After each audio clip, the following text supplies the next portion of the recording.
hear me.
Um, as you guys are hopping on, let me know where you guys are watching me from, and comment down below if you guys can hear me.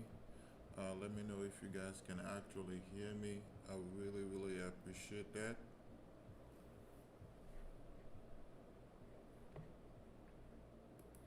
Let me know if you guys can hear me.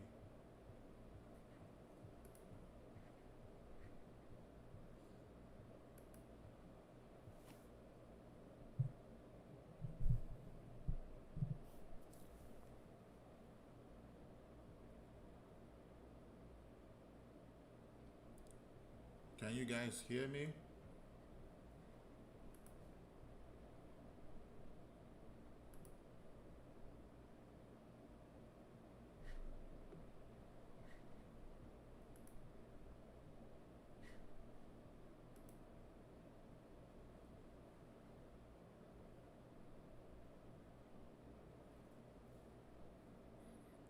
Awesome, awesome.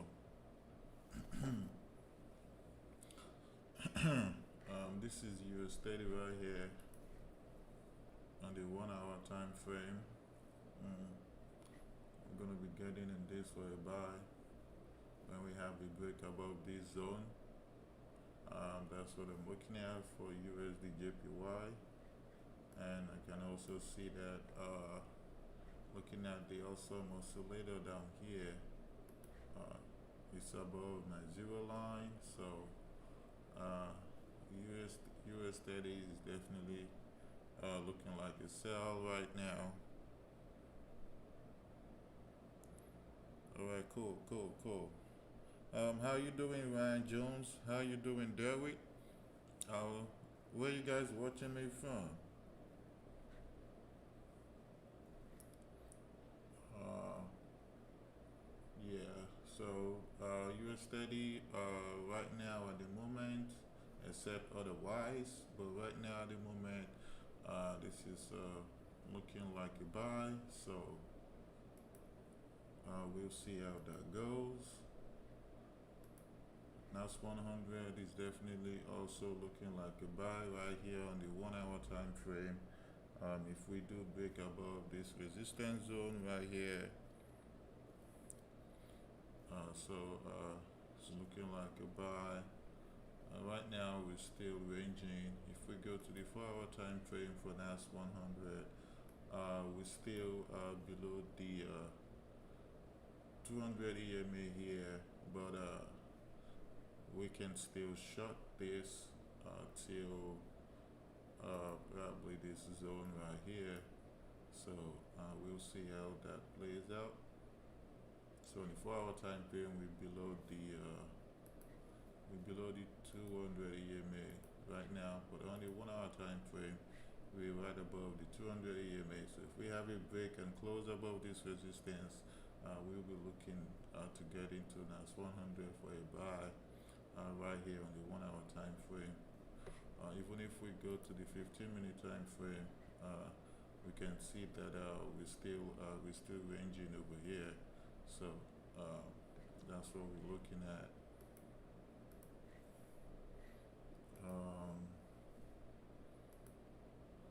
Gold. If you guys are in the signal group, I actually called this gold buy trade for the to the VIP and also to the free group as well. So, but right now, I believe we should be in profit for gold. So that's what we're looking at for gold.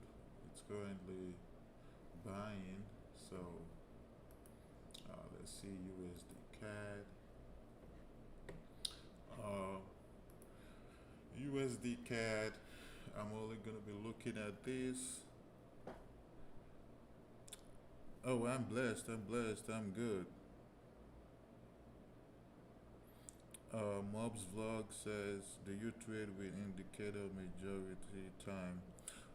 Yes, I use indicators, but I don't base my I just don't use indicators alone. As you can see, I'm not just using indicators. I'm using indicators with price action. I'm actually using support and resistance. I'm not just trading with just indicators alone. So yes, I use indicators, as you can see right here on my chart.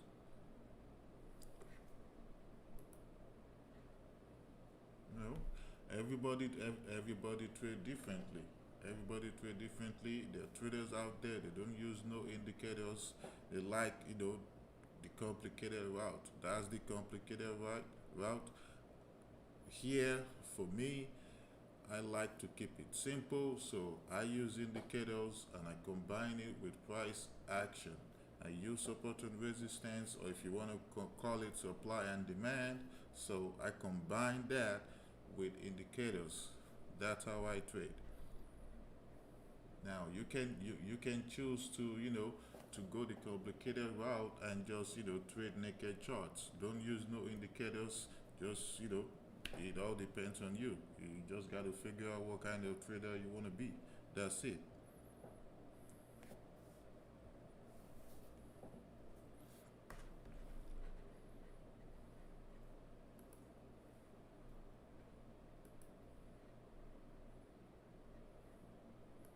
GBP USD.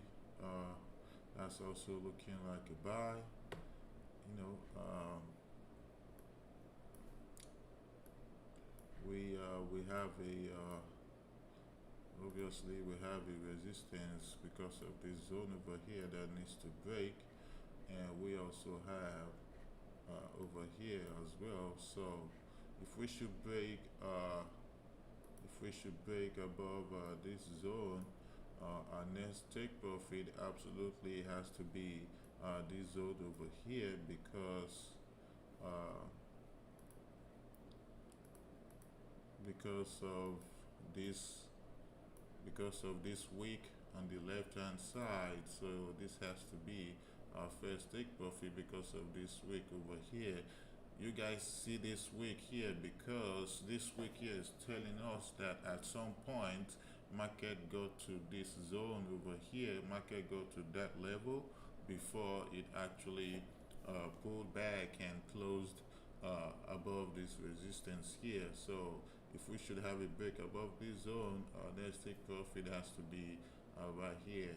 So that's what we're looking at for GBP USD at the moment, and that trade, if that happens, we should be looking at about 70 pips.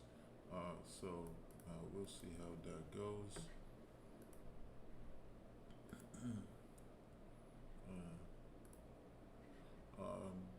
USD JPY still ranging in this zone right here. So but if we have a break above this, we're gonna get in for a buy. And if we have a break below this zone, if we have a break below this zone, then we're gonna get in for a sell. And I said below this zone because if you're looking here at the 4-hour time frame, we'll see that we had a touch here, we had a touch here. So this is definitely a major zone right here. But if we go to the 1-hour time frame, we can see that we could also get it right over here once price closes. Price has to break this zone over here because we had a range here on the 1-hour time frame. So but this is next zone over here definitely has to be our take profit, but we could have probably like two take profit in between this zone. Yeah, about 76 pips. So we'll see how that goes.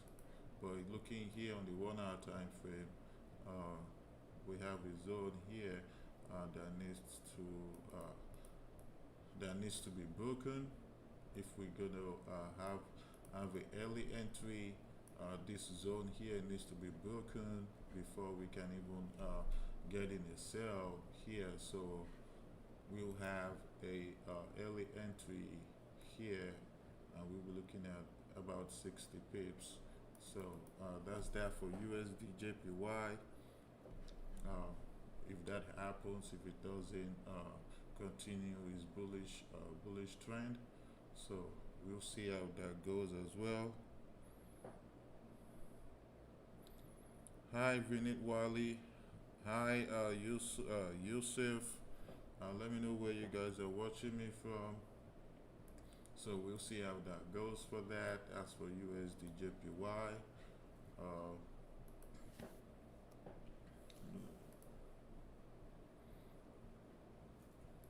USD CHF still a sell. So we'll see how that goes as well, because right now market created, we have a support zone here. So if this is broken right here on the 4-hour time frame, we could get in and sell up until this zone here for 21 pips, or we could just wait. Oh no, this is the 1-hour time frame for 21 pips, or we could just wait for price to break this zone here, this zone here, this support zone here, before we actually get in for a sell trade.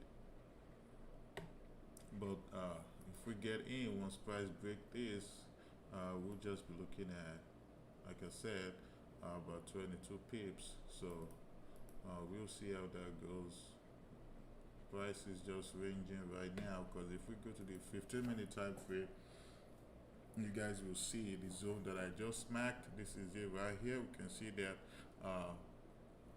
price just created a support zone right here. So meaning price is on the lower time frame, price is trying to correct this zone.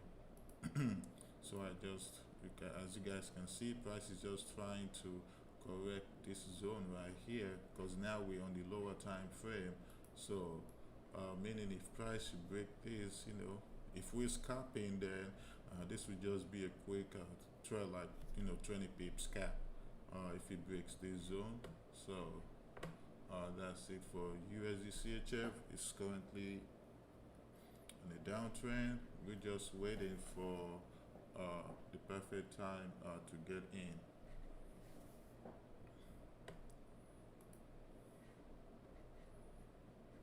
So I'm just gonna go ahead and delete that, since I'm not scalping. So CAD JPY, still uptrend for CAD JPY. There's really nothing going on for CAD JPY at the moment. If we take a look here at the 1-hour time frame, so we still absolutely in an uptrend for CAD JPY. So there's there's nothing going on. We're just trying to see if price is going to break this zone here on the 1 hour time frame, break this resistance, then we'll be looking then. We'll see if price is going to continue bullish, but if it's going to be for a sell, we need price to break this zone. And obviously, since we have the 200 EMA right here, we need price to close below this 200 EMA and possibly give us, something like this retest, and then hopefully it's just gonna come straight down. But once we have that, then we can get in here for a sell for JPY if it doesn't break this resistance zone.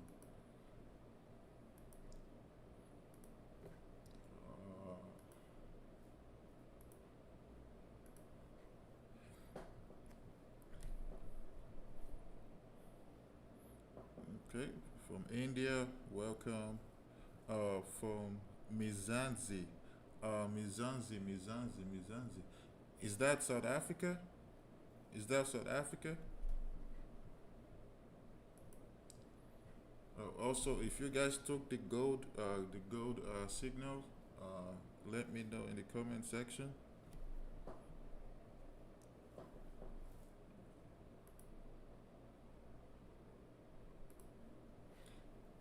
Euro JPY, currently still in an uptrend for Euro JPY. Let's see if I can draw this trend line here.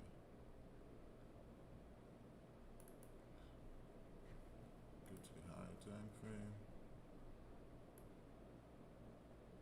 So currently for Euro JPY, we absolutely still in an uptrend. So that's what we're looking at for Euro JPY. Actually, yeah, that's what we're looking at. You know what? I'm gonna, since I'm doing this live, I want you guys to be able to see the charts real good. So I'm gonna delete this indicator right here, and I'll just add just use one more moving average so you guys can see my chart real good. Use 50.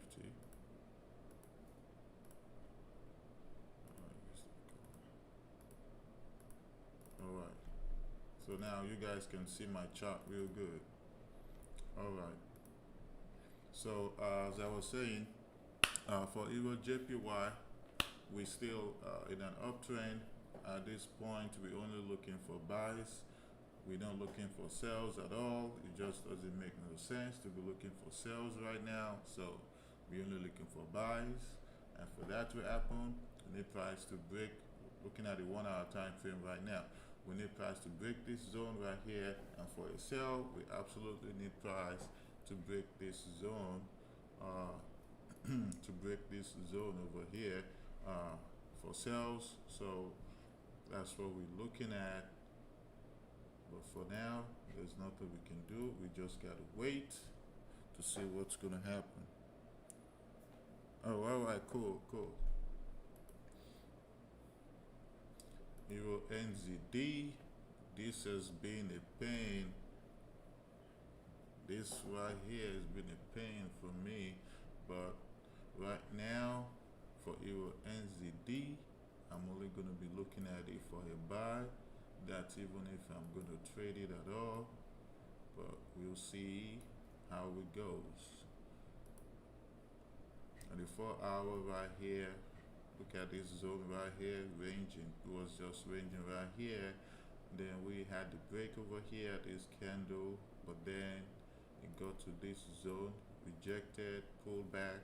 So we'll see if it breaks this zone right here. So this is the zone for us to absolutely get in this trade for a buy. But we're currently in an uptrend. Right here. Looking at the 4 hour time frame, we're absolutely in an uptrend. So that's what we're looking at.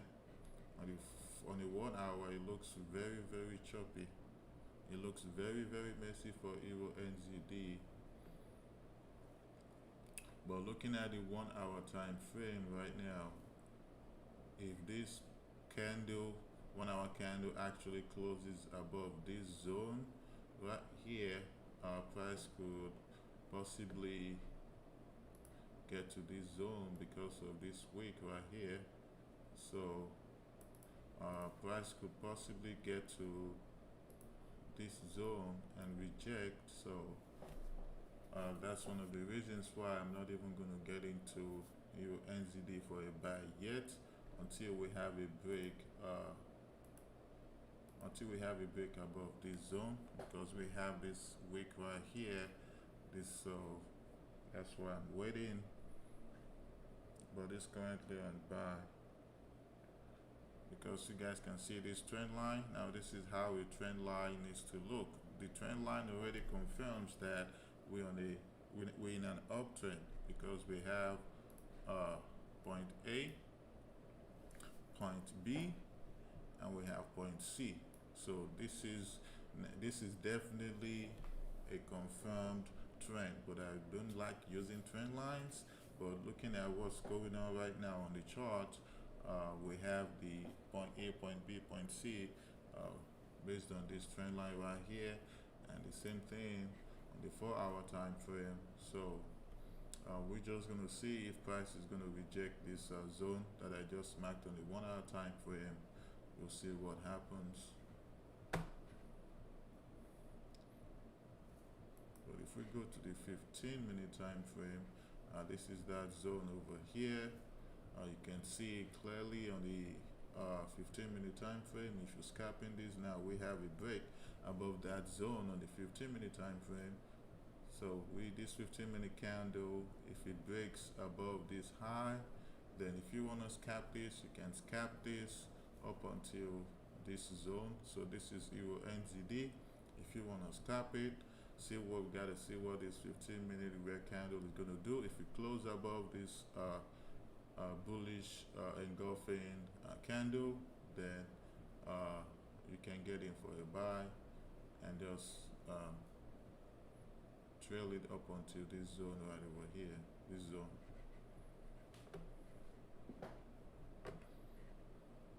That's for Euro NZD. Let me delete all this. I don't need all this. Delete all these drawings.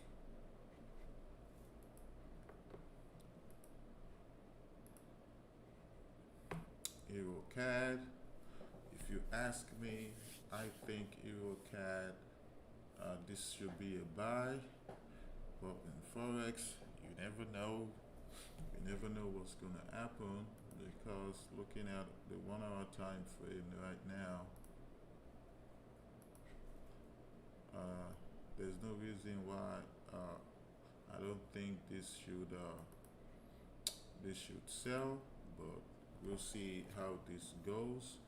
So I think this is actually going to buy. But if we go to the 4 hour time frame, we're going to see that we're still below the 50 EMA, and we obviously below the 200 EMA as well. So it's telling us we're in a downtrend.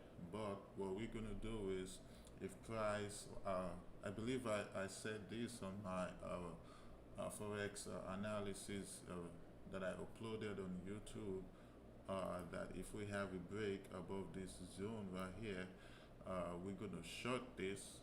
We're not going to go long, we're just going to short this, because we're below the 200 EMA on the 4 hour time frame. So we're just going to short this up until this zone right over here. So that's what we're going to do for EuroCAD. If it breaks that zone right here on the 1 hour time frame, if it breaks this zone, that's what we're going to do to this zone right over here. And if it breaks this zone again, that's another entry for you to get in for a buy up until this next zone right here. And if it breaks, if it decides to sell, that means it has to break this zone, and we're going to short this up until this zone right over here. So because this is where price rejected over here and went up. So we'll see how this plays out right here. That's for EuroCAD.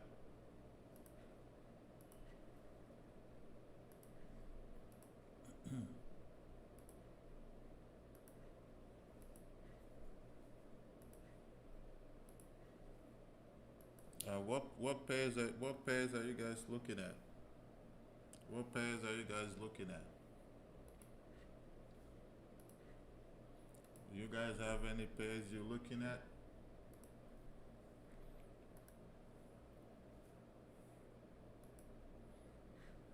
Euro AUD. That's also looking like a buy.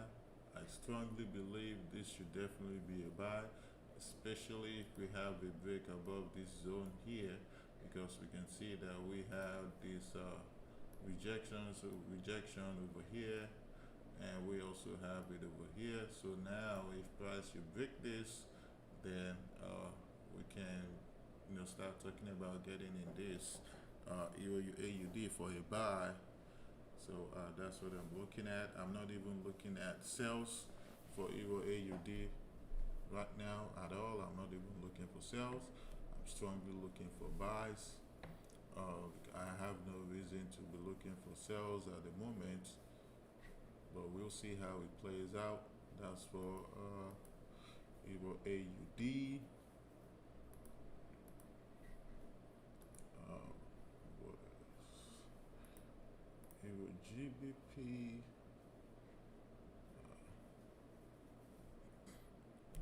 Probably not going to trade Euro GBP, but we'll see. We'll see how this goes. I need a break above this 200 and this zone over here before I even think of getting in this for a buy.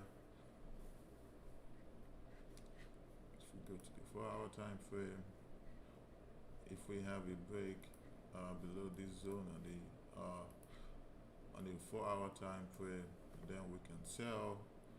So that's that for Euro GBP. I'm not really a fan of Euro GBP, but we'll see how this thing plays out.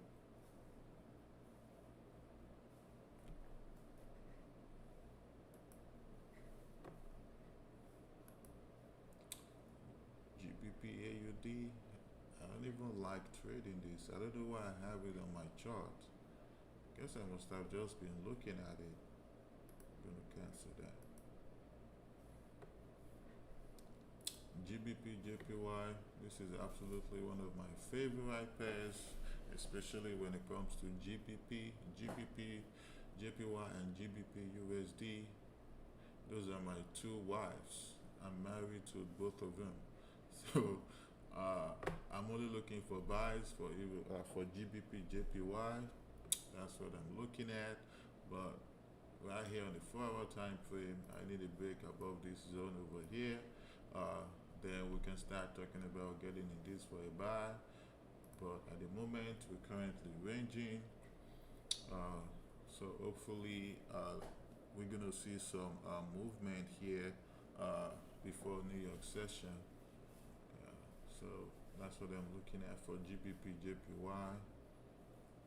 But if we don't see any movement right here during London session or before I'm done with this live trade session, I'm definitely gonna send it to you guys in the group. But I'm only looking for buys for GBP JPY.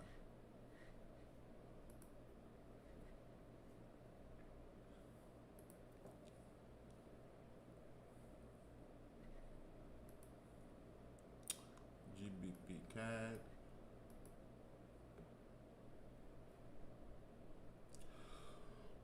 We're still on the 50. Excuse me, guys. Sorry, I'm a little bit tired. So for GBP CAD, we are below the 200 EMA, but it's definitely looking like we could short this for a buy if we go to the 1-hour time frame. So we can see that we're currently ranging right over here. So if we have a break, looking at the 1-hour time frame, if we have a break above the zone, then we can get in for a buy.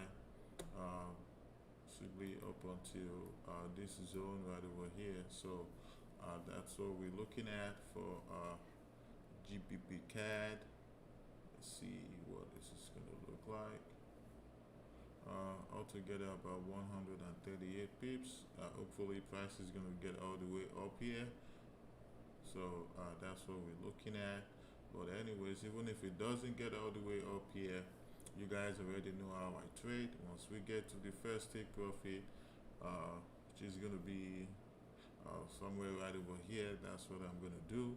We're just going to move our stop loss to entry, you know, anything that whatever, and then take partial profit. Whatever happens after that, I don't care. So that's what we're looking at for GBP CAD. Based on the 1 hour time frame, is absolutely looking like this is going to be a buy trade, but we'll see how this goes. But we're currently ranging over here on the 1 hour time frame. Even if we go to the lower time frame, that's what's going on. We're currently ranging, but we are above the 50 and the 200 EMA on the 15-minute time frame, also on the 1 hour time frame. So I'm only looking at buys at this moment, except if price should, you know, come back and then break below this zone here, right here on the 1 hour time frame, then I'll be looking at then sales. I'll be looking at sales. But at the moment, we're looking at this for a buy. Yeah, I believe that's it. AUD USD, I'm not even gonna trade this today at all. AUD JPY, no. NZD JPY, I'm not gonna trade it. NZD USD, I'm not gonna trade it either. So those are the pairs that I'm looking at right now.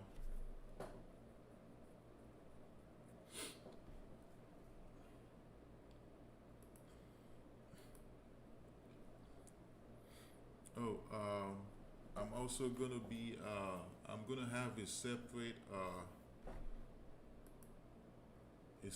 group just for indices and gold starting next month. So it's just gonna be indices and gold signals that I'm gonna be sending to the people in that group, because I know a lot of you guys don't have big accounts, and when it comes to indices and gold, I usually tell people, if you don't have at least $1,000, don't even try trading indices and gold. I mean, you can trade it, that's all. It all depends on you. But for me, that's what I recommend. At least $1,000, and make sure you use proper risk management. When it comes to indices and gold, do not risk more than 1%, because those they'll be very, very, very, very volatile. So that's why I'm going to have a separate group on Telegram just for indices and gold. So come next week, you guys should just know that. So if you want to start working on having at least $1,000 in your trading account, and then for those people, I'm just going to focus on indices and gold. That's what we're going to do.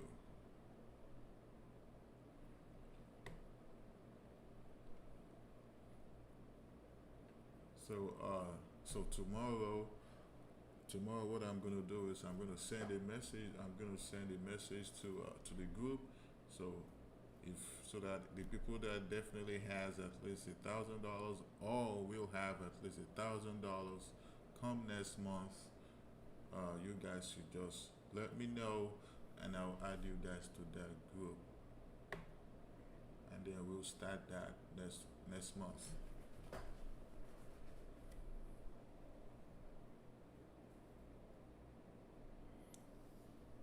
Hey Monty, how you doing, Monty?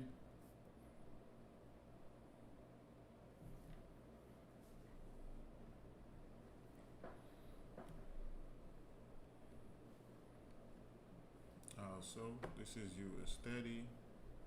It's probably just gonna retest this the 200 EMA or the 50 EMA, and then continue bullish. So we'll see how that goes.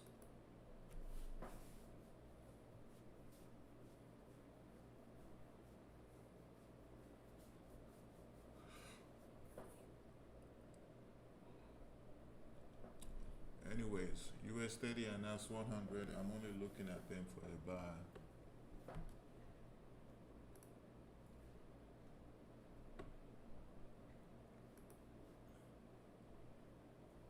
So nothing is really going on right now at the moment. Nothing is going on.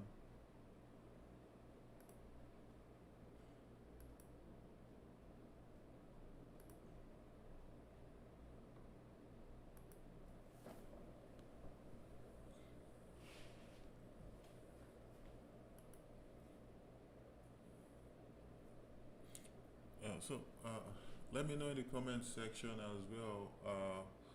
What do you guys prefer, London session or New York session when it comes to this live trade session on YouTube?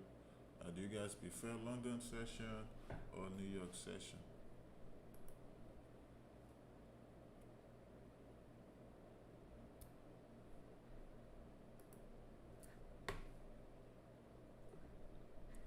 What do you guys prefer? Can you guys still hear me?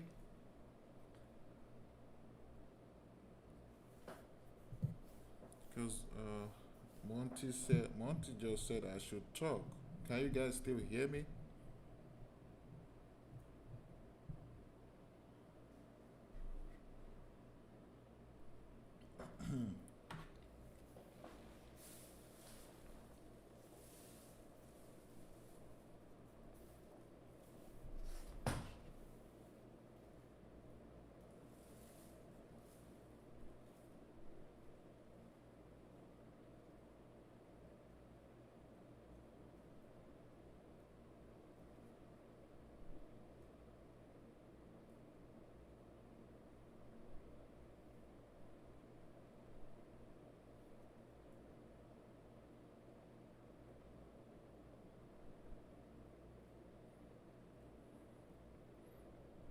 All right, cool, cool, cool.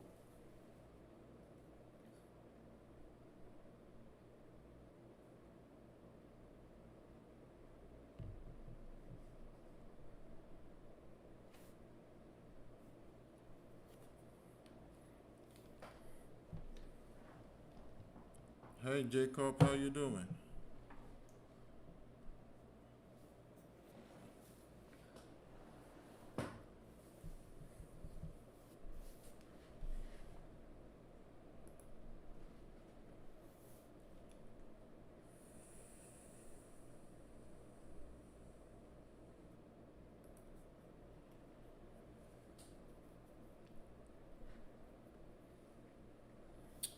Nothing is really going on right now, so we just gotta be patient.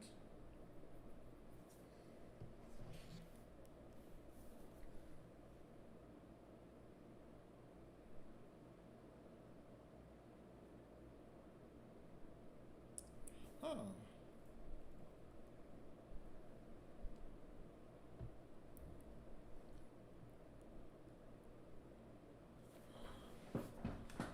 I wonder why. Let me see. Let me adjust my microphone.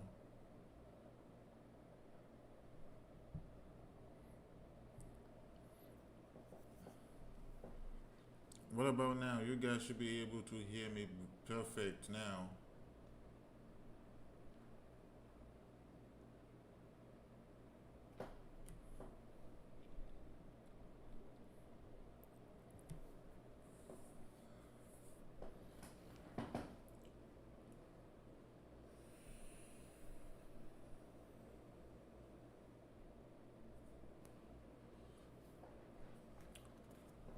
London session just opened, so we should see. We should start seeing some movement very soon.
And if you guys have any pairs that you're looking at, let me know in the comment section, and then I'm going to take a look at it.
checking you out on YouTube for a minute.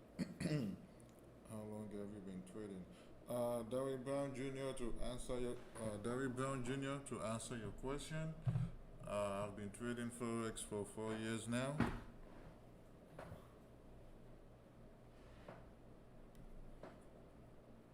Yep, I've been doing this for 4 years now.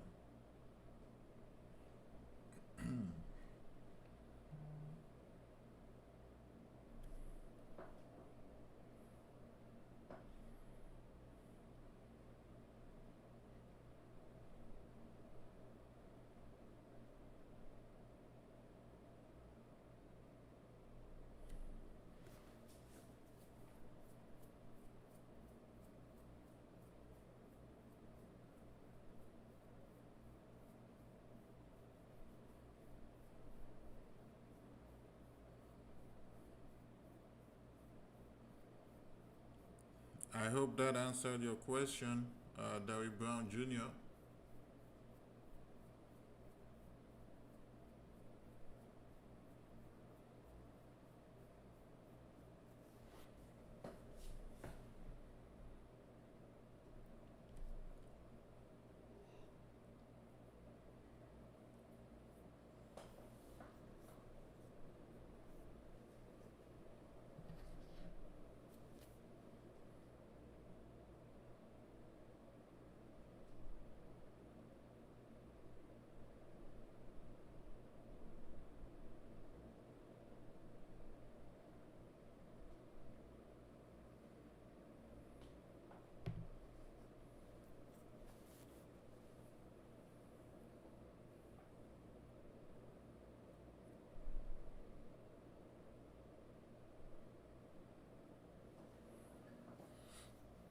Can you guys still hear me? I'm just trying to make sure you guys can still hear me.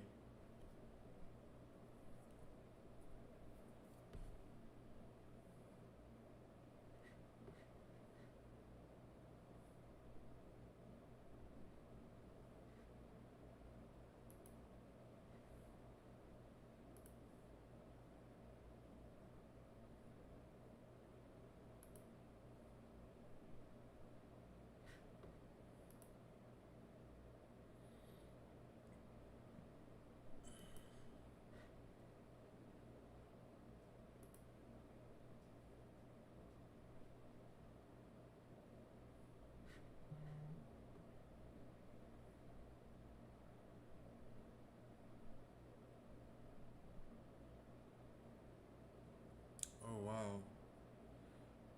You didn't hear anything? I don't know what's going on with my microphone.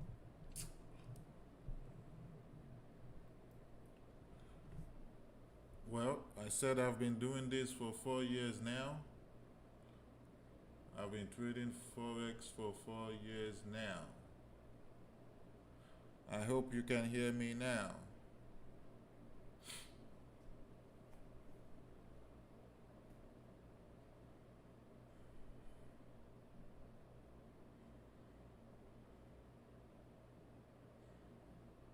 You know what? I'm gonna just put it in the chart.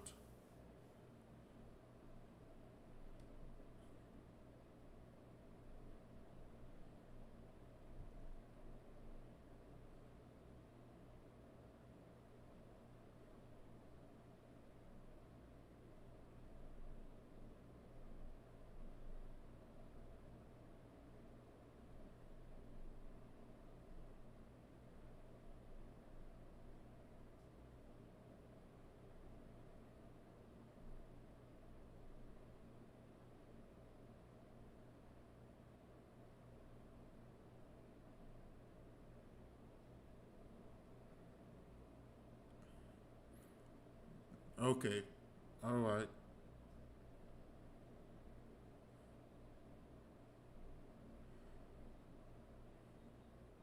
I probably need to get another mic. But I just got this mic and it's already giving me issues.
I struggle with catching the right entries.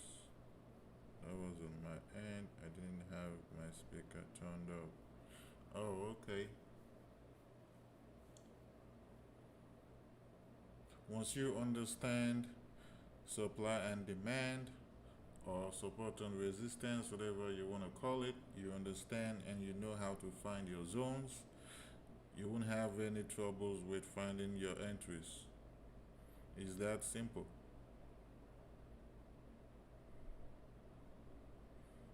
It's that simple.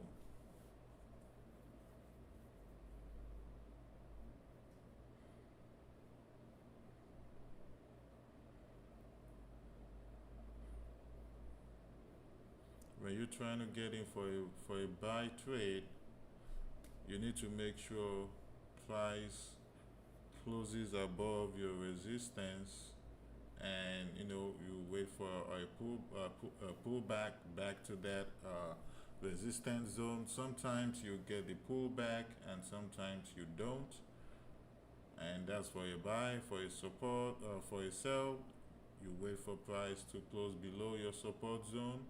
You wait for a pullback if you want to. Sometimes you get the pullback, sometimes you don't, and that's it. It's that simple.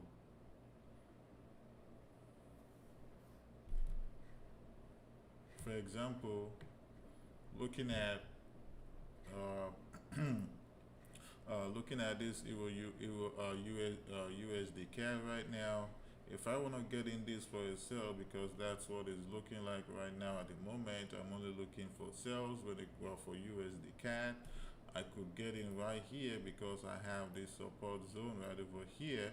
I could get in right there, but if I get in after when price closes below this zone, I could, if I want to wait for a pullback, I can. If I don't want to, I can get in. But if I get in once price closes below this support zone that I just marked over here, whatever I do, my first take profit has to be over here because of this week right here.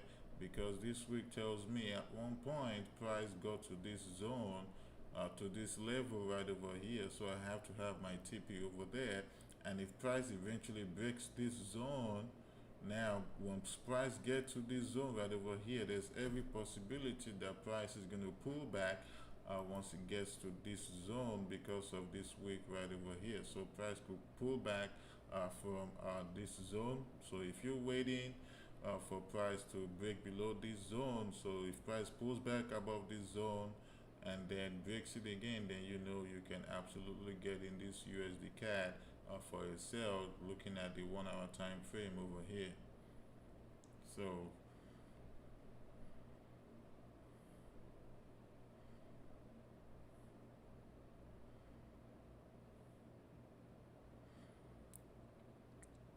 you know, I've been hearing about this smart money concept. I actually don't know what it is, so I've just been hearing about it. I really haven't looked into it. I don't know who came up with. I don't know what trader came up with the Forex lingo smart money concept. I don't know. So I actually don't know what that is. I've just been hearing about it. So I don't know what smart money concept is. So I just do my own thing. I trade how I trade. I stick to my strategy. I don't go about looking for nothing else. But I've heard about smart money concept. I just didn't look into it. So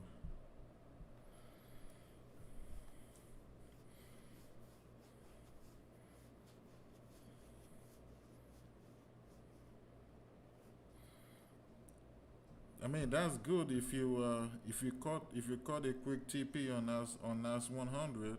That's good. Then stick to that strategy if it's working for you.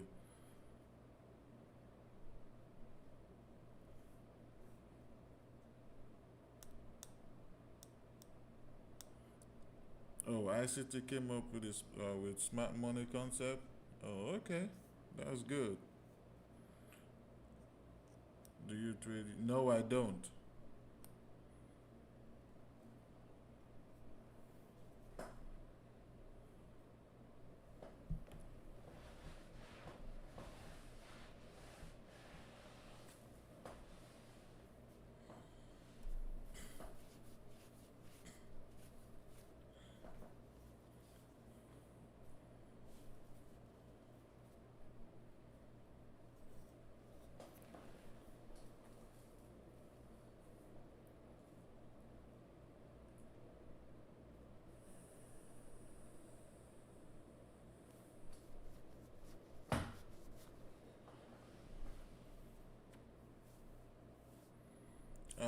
Where are you from, Derry Brown Jr.? Where are you from?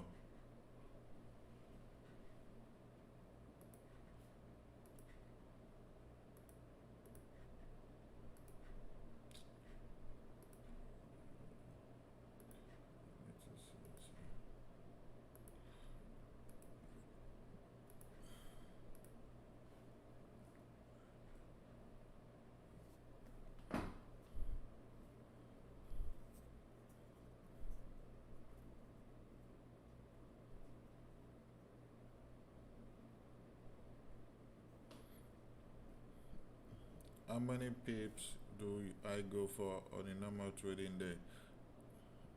Well, when I trade, I shoot for 100 pips, but I have three take profits. That's it. Once my first take profit hits, sometimes my first take profit is gonna be, it could be 20 pips, it could be 25 pips, it could be 30 pips. So my first take profit is always between 20 to 30 pips, and my second take profit is 50, and my third take profit could be anywhere from 70 to 100 pips. So it depends on where my zones are. That's how I trade, because when it comes to Forex, you trade from zones to zones. So I just target my zones. So I set my take profit based on the zones. That's what I do. But I usually shoot for 100 pips. But when I get to my first take profit, I don't care what's going on. I'm always gonna move my stop loss to entry. I don't care if it's 20 pips or if it's 25 pips or if it's 30 pips. I'm always gonna move my stop loss to entry, and I take partial profit and let the rest ride. If market reverses and hit my stop loss, I don't care. I've already secured my profit. 20 pips, 30 pips in one day, I'm okay with it.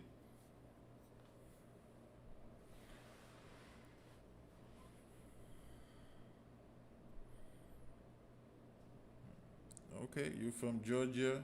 Okay, that's good. Okay, okay, you're from East Africa. Oh wow, I didn't know Eritrea is in East Africa. I just learned something today.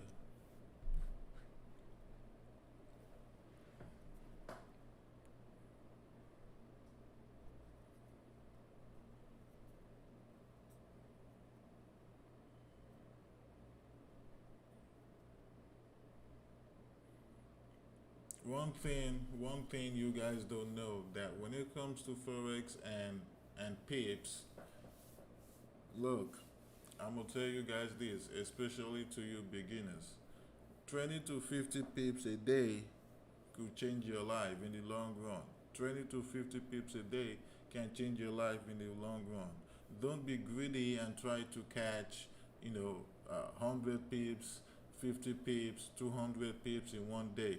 Hey, if you get 100 pips in one day, if it happens for you that way, fine, that's good. But don't make that your main goal. That today, you know what, today I'm definitely gonna catch 100 pips, and then because you're trying to catch 100 pips, you already got like 20 pips or 30 pips or 50 pips, and then you didn't move your stop loss to entry, or you didn't, so that you can break even, or move your stop loss to entry price, and then take partial profit so that you can secure some of your profit.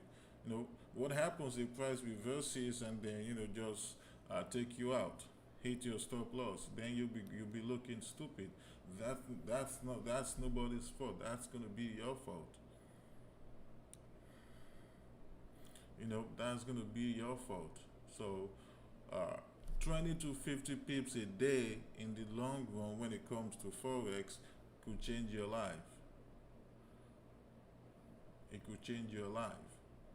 And imagine if you have a small account and you keep doing that every day. I mean, there'll be some bad days and sometimes even some bad weeks, but in the long run, when you catch 20 to 50 pips as a beginner with a small account, by the time by the time you compound your trading account and you have a big account where you can start trading one standard. Now, one standard lot size, that's freaking $10 per pip. That's $10 per peep. If you get 20 peeps, you just made $200 in one day.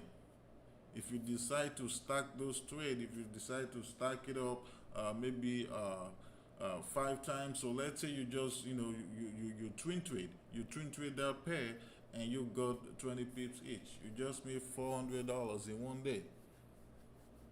So it's not all about trying to get trying to focus on getting 100 pips. If you get 100 pips, then fine, but don't make that your main goal, because then that day you might not get 100 pips. That particular pair might not get to 100 pips that day. It might only get to 20 pips and reverse, or 50 pips and then reverse and stop you out. But if you get 20 pips, if you still want to let the trade run, just to see if it's going to get to 100 pips, then move your stop loss to entry and then take partial profit. So if it eventually stops you out, fine. At least you didn't lose that trade. You still won.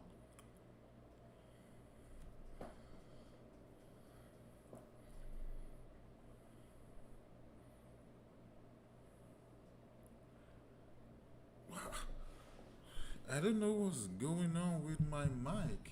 Everybody's saying my volume is low. It's actually not low.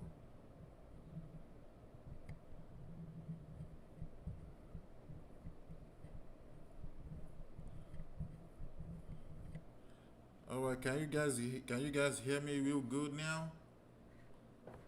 Give me a second. Let me see what's going on here. Let me see.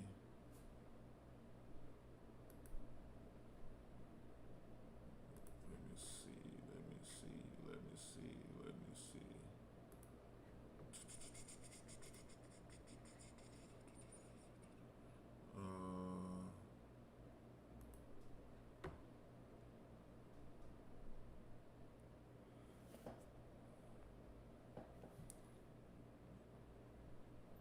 Yeah. 1200. You know what?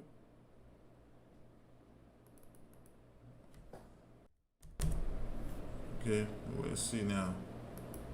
How about now?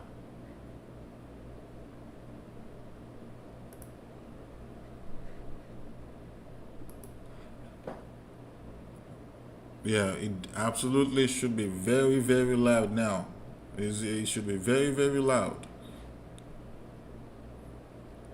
If it's too loud for you guys, if my voice is too loud for you guys, let me know. But you guys should be able to hear me very good now. Proud Hove, can you hear me real good? Yeah, Vinet, you're right. It's absolutely time for a new mic. But the crazy part is, I actually just got this mic. I just got this mic.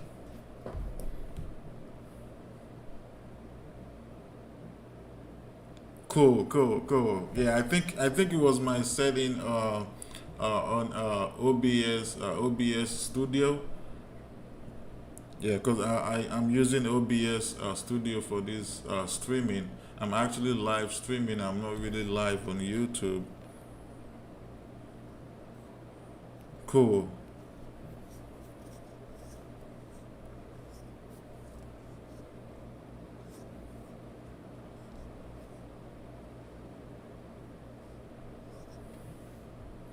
So we're just patiently waiting now. USD CAD, just looking out for this for a sell.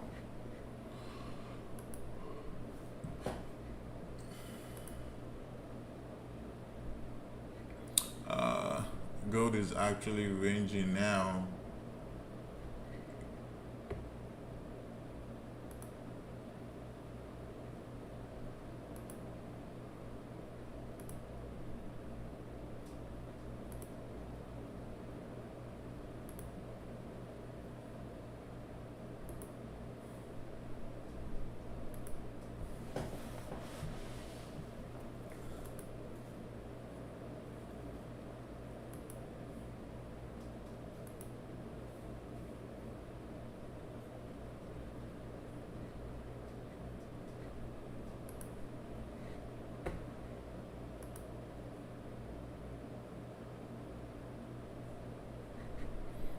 GBP JPY, looking at the 1 hour time, 4 hour time frame.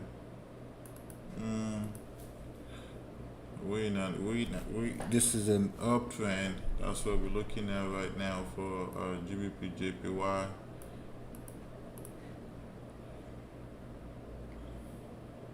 Market is currently ranging 4 hour time frame. The same thing in the 1 hour time frame. You know what? Since we're gonna be trading this in the 1 hour time frame, let's see. Let me move this.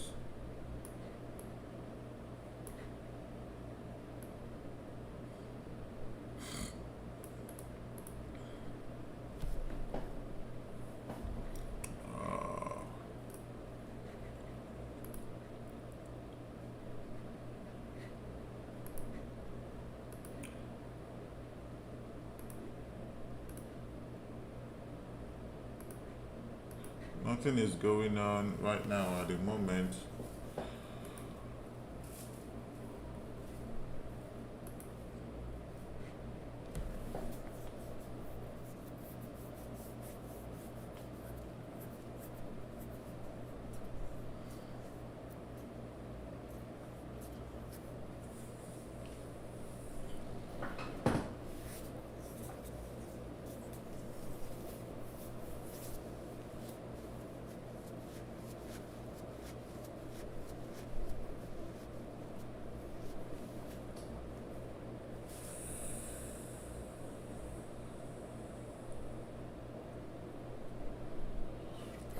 One thing I love about Forex, guys, is that Forex is actually like learning a trade.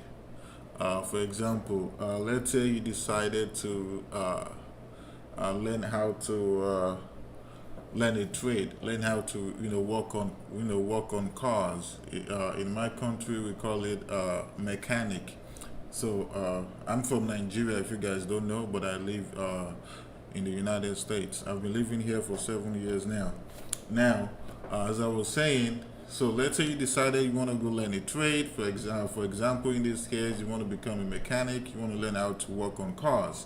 Now, you finish. You got your certificate. Now, so you have then you got a client. Now, when you get a client, and this same client has two cars.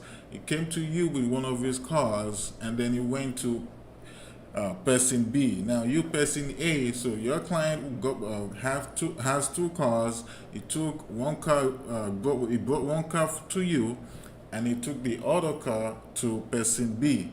Now just because your client took his cars to two different mechanics doesn't mean you guys are actually going to fix that car the same way.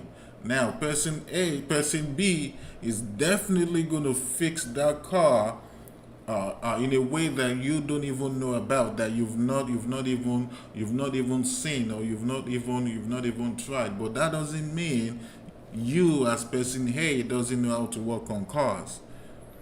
You guys just have different strategies. You guys have different ways of working on cars, but the end result is still going to be the same. Forex is just the same way.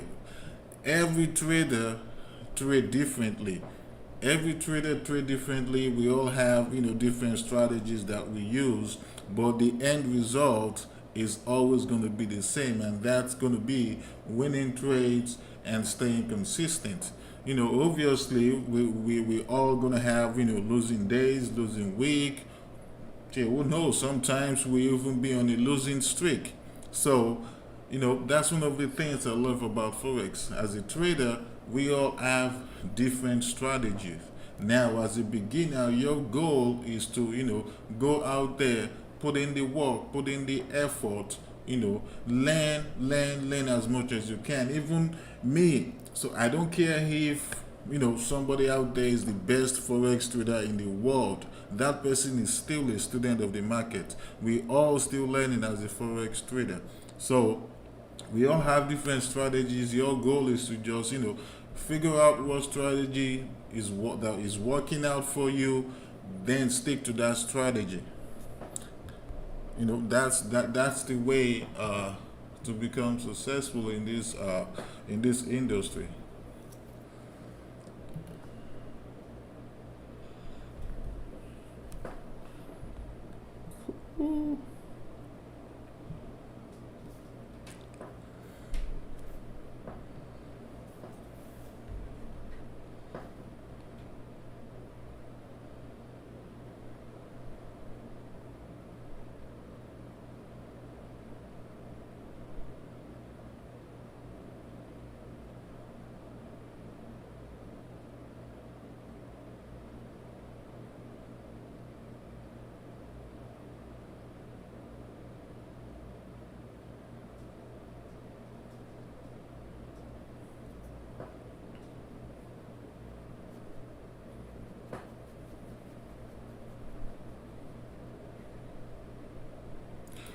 EuroCAD right now, I really need an engulfing candle.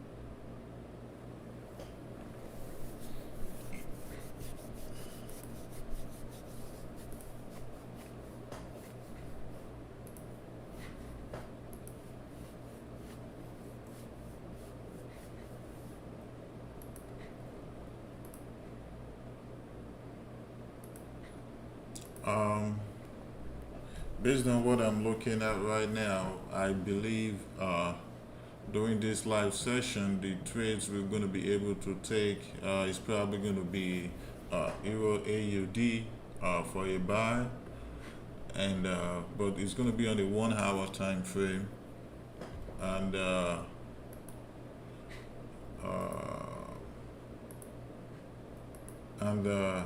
Euro CAD as well for a buy. So hopefully we have a break on EuroCAD above this zone as well. Then we could wait for a retest to see if we're gonna have a retest back to that zone. So that's what we're looking at. But for EuroCAD, like I told you guys in the beginning, that because if we go to the 4 hour time frame, we are still below the 200 EMA, so we're going to actually short this. We're not really going to go long because price could get to the 200 EMA and then reject the 200 EMA and then sell again, or possibly even this zone right over here because of this zone right here. So whatever we do, that's where our top take profit is going to be.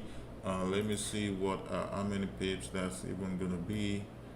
So yeah, 97 pips. So we're just going to shoot for let's say maybe 80 pips as our top take profit, so that we can we can be safe, so that we can have all the three profits smashed for this EuroCAD buy. So we'll see how it goes. So that's what I'm looking at, and that's my plan for EuroCAD.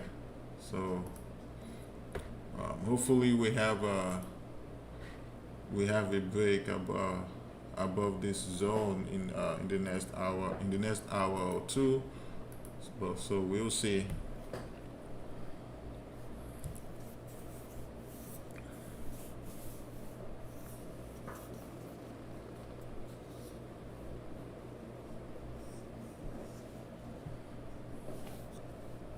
And I'll be back, guys.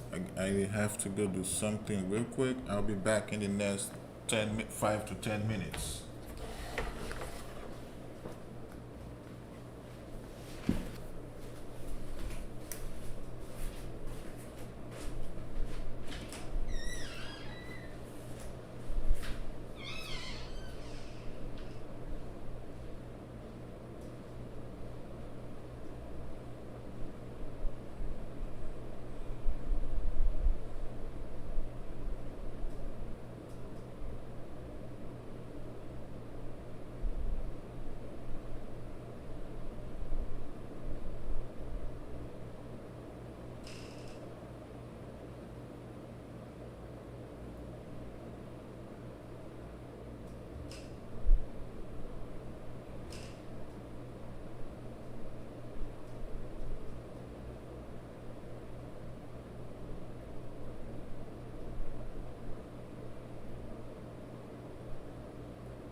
Uh, hey, good morning, Schumann. My weekend was great. How about yours?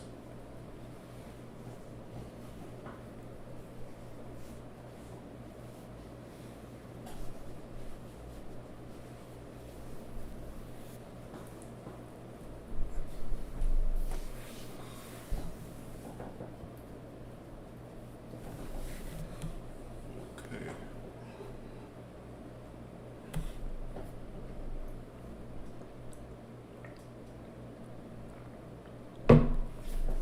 Let's see what we're looking at.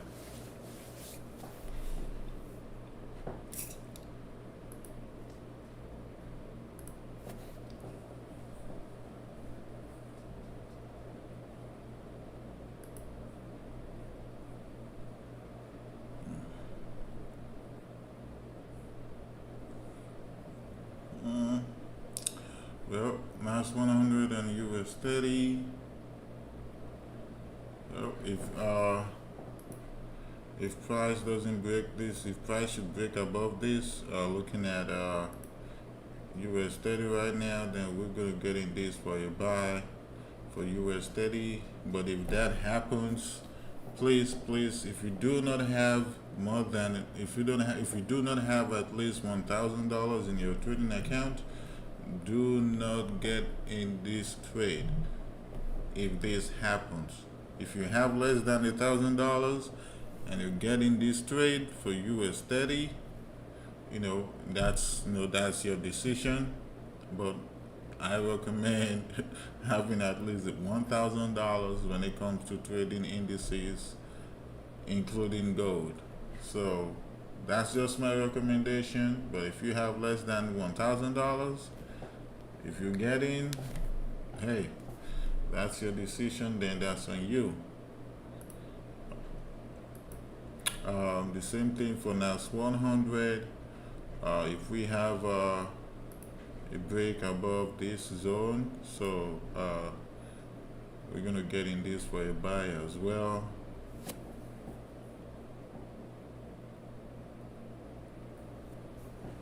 And we're just gonna obviously target.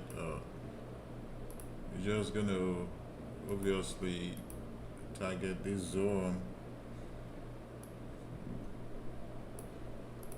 So we're just gonna target this zone right over here as our take profit, but we're gonna have take profit before we get to this zone right over here. So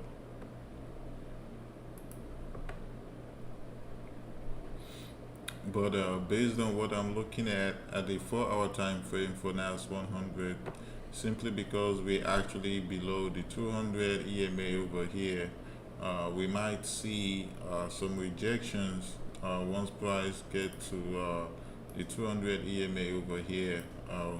See rejection, then pull back, and then possibly and hopefully continue going bullish for NAS 100.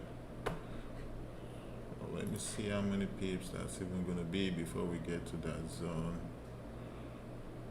Almost 700 pips. So what I'm going to do is our first take profit, if we do trade NAS 100 on the 1-hour time frame, our first take profit is going to be 500 pips. So we can secure our take profit for TP1, and then have another one for, let's see, 1200 pips, and then we're just going to target all the way over here, so that's going to be about 1800 pips for NAS 100. That's going to be our final target for NAS 100. But if we do have, if we have 4 take profit, then our final take profit is going to be right over here to this zone for almost 3,500 pips. That's what I'm going to do. So we can have like 4 take profits for almost 3,500 pips. So, but once we get to this first take profit here, we're just gonna secure our take profit just for 500 pips. And if market pulls back after that, you know, you know, we at least have we at least have 500 pips in the bank. So that's what we're looking at. But the main goal is to get to hopefully, you know, 3,500 pips.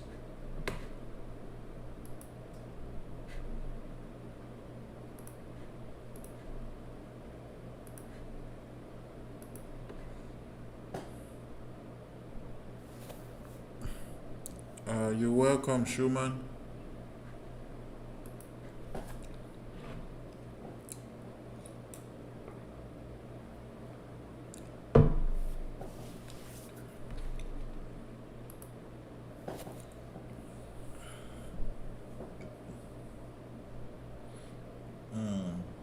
I already called this gold this gold trade earlier. So in my signal group, this is the only trade we're in currently, gold. We on this for a buy.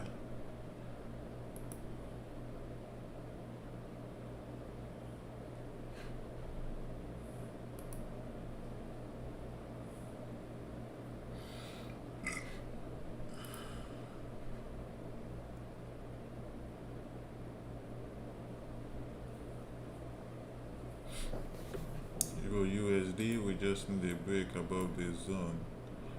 That's what we need for price, hopefully, to continue going bullish.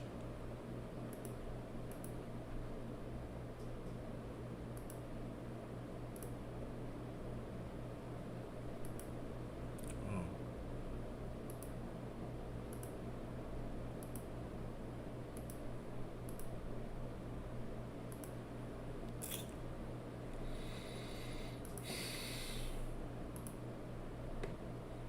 So Euro USD and GBP USD, they usually go hand in hand.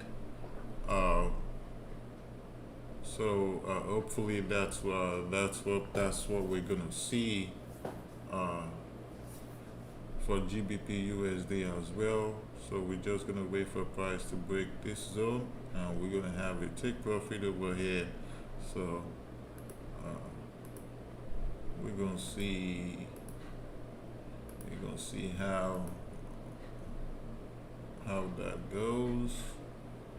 So Euro USD, GBP USD, including AUD USD, they usually go hand in hand. So when Euro USD and GBP USD is buying, AUD USD should be buying as well. But sometimes, especially since the pandemic, sometimes they don't go hand in hand. So we'll see what happens. But for AUD USD, if I'm gonna get in AUD USD, if I'm gonna get in this trade for a buy, I could get in once we have a break above this zone right over here, because of this rejection. So I can get in here for a buy once we have a break above this zone here, and buy up until this zone right here, and then this zone as well. But before we actually get to that zone, if we look here on the 4-hour time frame, I could also in fact target this zone as well.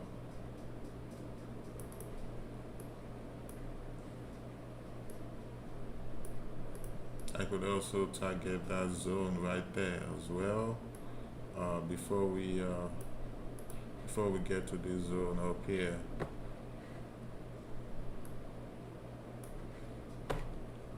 So if that happens, we're going to be looking at 100 pips if that happens. So we'll see how that goes. because we have to use, if we get in right over here, we have to have a take profit over here, because market might price might get to this resistance over here and then reject.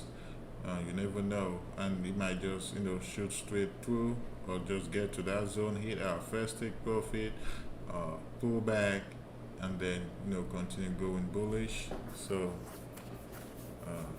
we'll see how that goes, and if it's gonna sell, we're gonna get in below this zone right over here for a sell.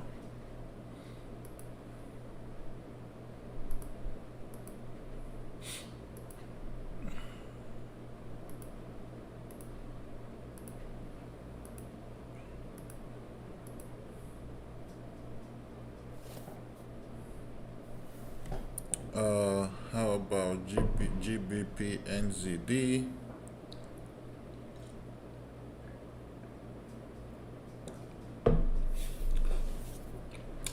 Let's take a look at GBP NZD. Oh, I don't have that here because I don't really trade that pair. But let's see. Let's take a look.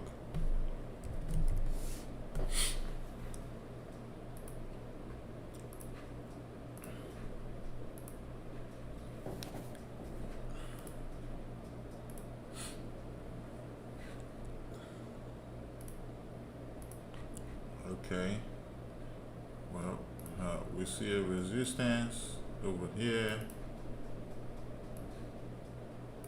See a resistance over there. Support, turn resistance over there. Support, resistance. Then we got a resistance up here. Looking at the 4-hour time frame. We got a resistance, turn support. So right over here. So looking at GBP NZD, let me finish marking all this.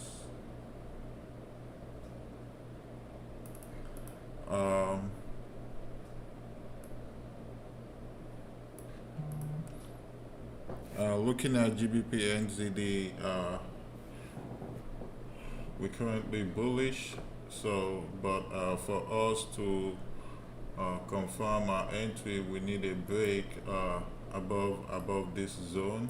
Looking at the 4-hour time frame over here, we need a break above this zone over here for price to hopefully continue going bullish to this zone right here. So that's my quick analysis on GBP NZD. That's what we're looking at, and if we have if this is gonna be, if it's gonna sell, so we need price to break below this zone right over here, and for price to hopefully continue going bearish up until this zone right over here. So that's it for GBP NZD. So that's what I think for GBP NZD, Schumann. And if we go, let's go to the 1-hour time frame. Yeah, so yeah, we absolutely currently bullish. We absolutely bullish.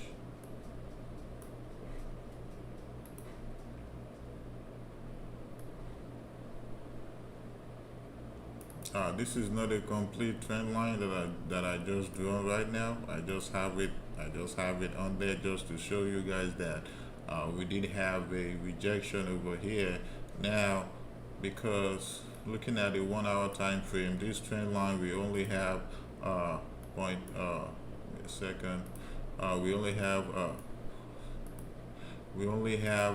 point A. We have point B, so we need point C. So we need price to obviously come back down here and then bounce off the trend line, and then that's gonna complete this trend line. Then market would definitely continue going bullish. So if this if GBP just a second, if GBP ENGD wants to stay bullish, we need price to actually come back down here, retest this trend line again, and then confirm and then continue going bullish. We need a point C, but sometimes you won't get that. Price will just keep going bullish. But for this right here, we actually needed to close above this GBP, above this resistance. Then we'll start talking about getting in for a buy. So that's my analysis on GBP NGD.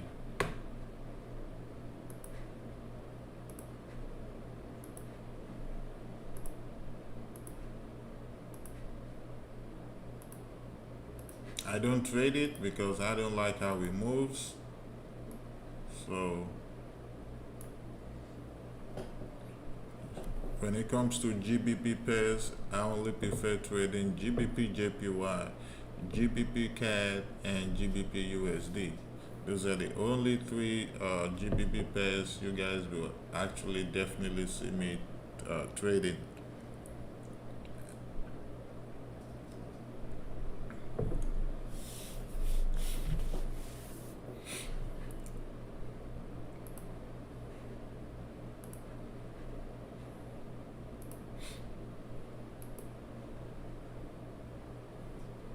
GBP CAD is still currently ranging. Looking at the 1 hour time frame over here.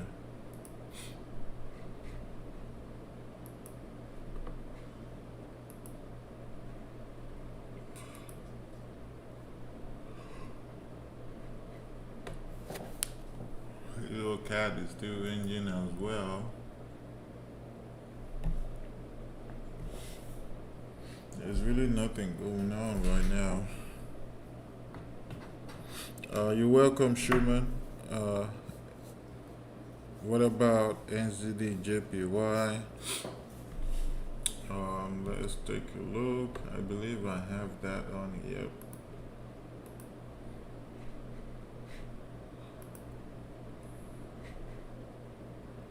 NZD JPY, currently only looking for buys. I'm not looking for sells.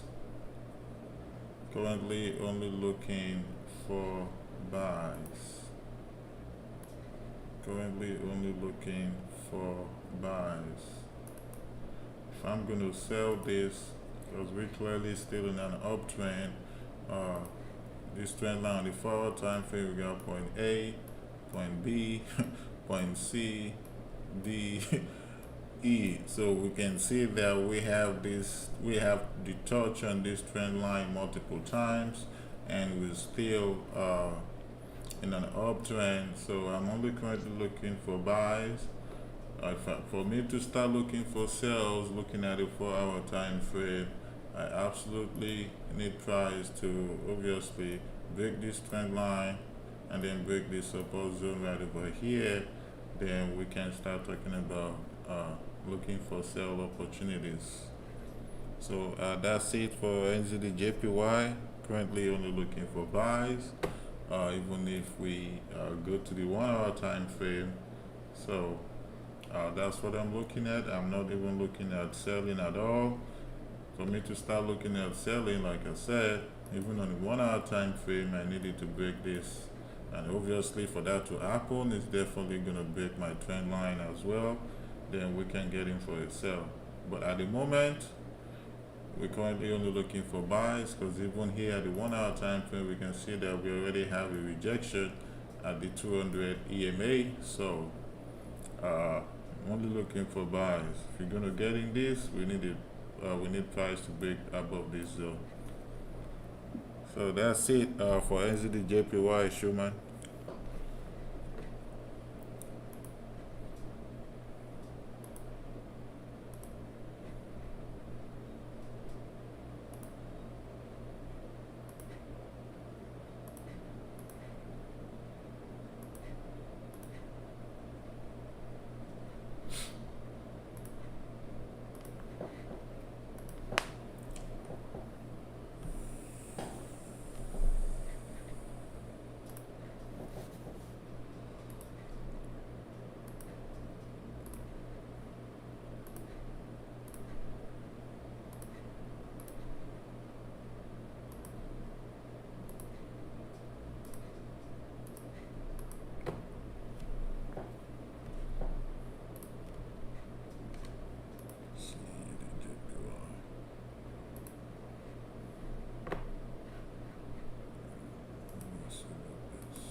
AUDJPY, the same thing.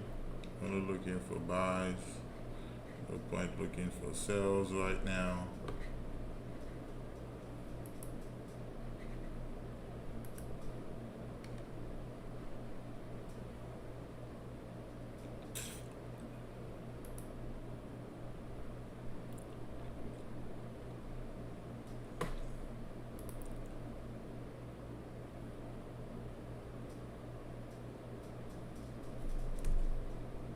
USD chef still ranging.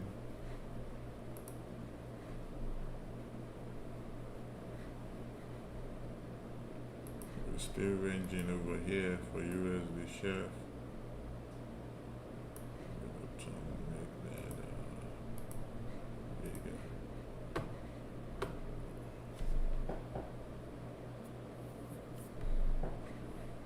And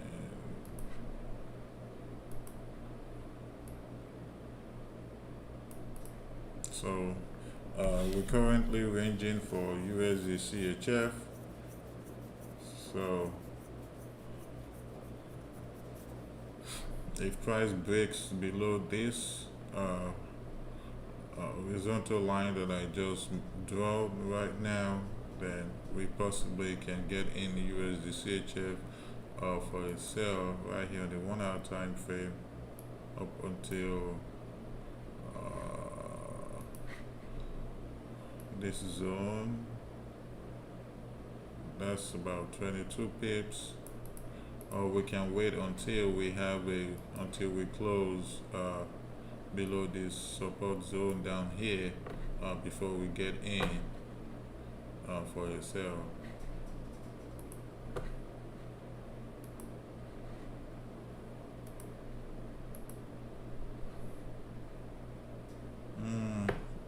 USD JPY, I'm still only looking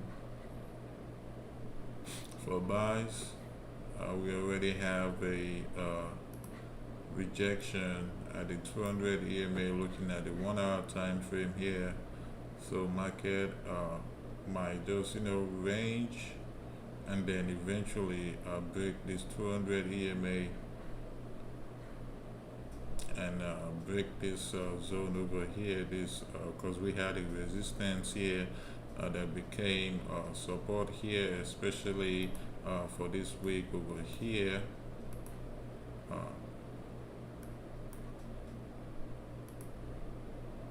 This week right over here, and we had a resistance over here. So if price breaks below this zone, then I can get in this for a sell up until this zone over here.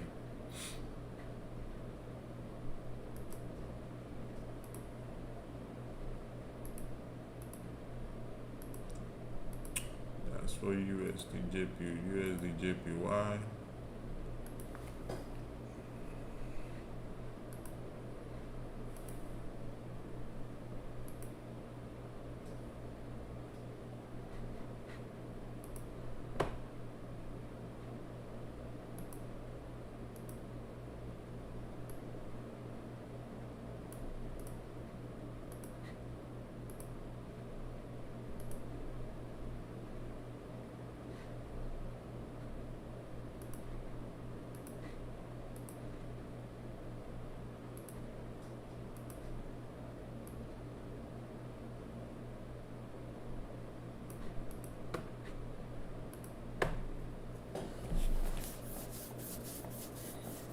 I'm looking to buy 1 hour chart. Do I need to set up my chart on 4 hours so I can set my trend line? I hope my question makes sense. Yeah, so if you're looking to buy on the 1 hour time frame, mark up your zones on the 4 hour time frame. If you want to add trend lines also, yeah, add your trend lines on the 4 hour time frame. So always mark up. Always start marking up your charts on the higher time frame. If you want to trade on the lower time frame, mark up your charts on the higher time frame. That's the best thing to do. Everything just makes more sense if you do that.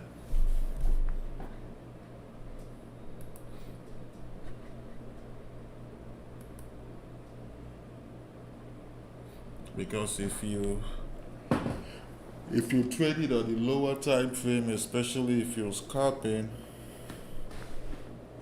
lower time frames are always gonna give you how do I say this? Uh, Multiple entries and multiple zones. And when it comes to this, you only got to focus on major zones. What I mean by major zones is where you have multiple rejections when it comes to resistance. Like I showed you guys earlier, multiple rejections when it comes to resistance and multiple rejections when it comes to support. So that's where your entry is going to be.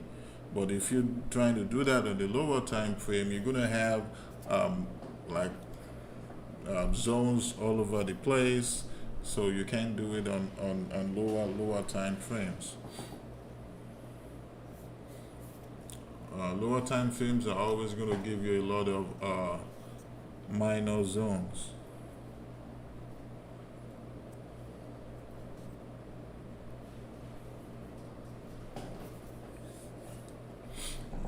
I'll show you guys an example. Looking over here at the 1 hour time frame, I can do this right over here because I know we had a rejection over here when market opened. So market decided to touch this same zone again when market opened. So previously we had it over here, we had a rejection here, and previously over here was a resistance. So here became support, and it came here and touched it again. Now it's ranging over here. That's why I have this horizontal line here, even though I'm not going to get in until we get to this zone. Now if I'm going to scalp this, if I'm going to scalp our Euro USD on the lower time frame, now if price actually breaks this horizontal line right here on the 1 hour time frame, then guess what? I can go to the 15-minute time frame.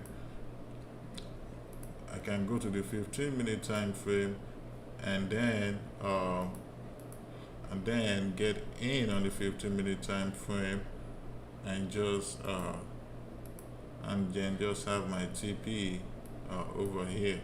But I'm not getting in because I'm not scalping. So if you want to scalp Euro USD while we're on this live session, you can get in and scalp this up until this zone over here, and that should give you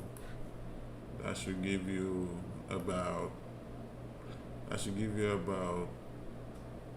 27 pips right there. So this is actually how you scalp.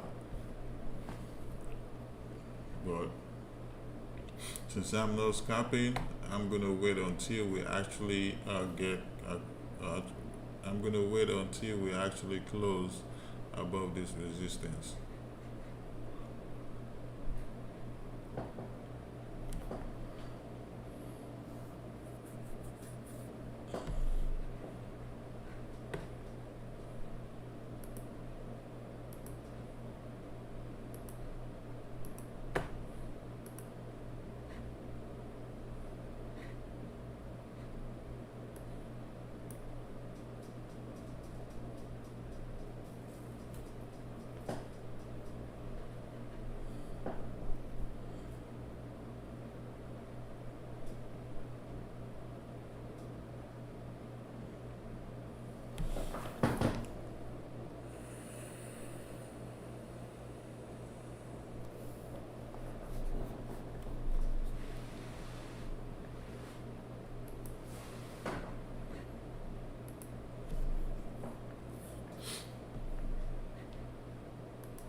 So what other pairs are you guys looking at?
Give me your take on GJ.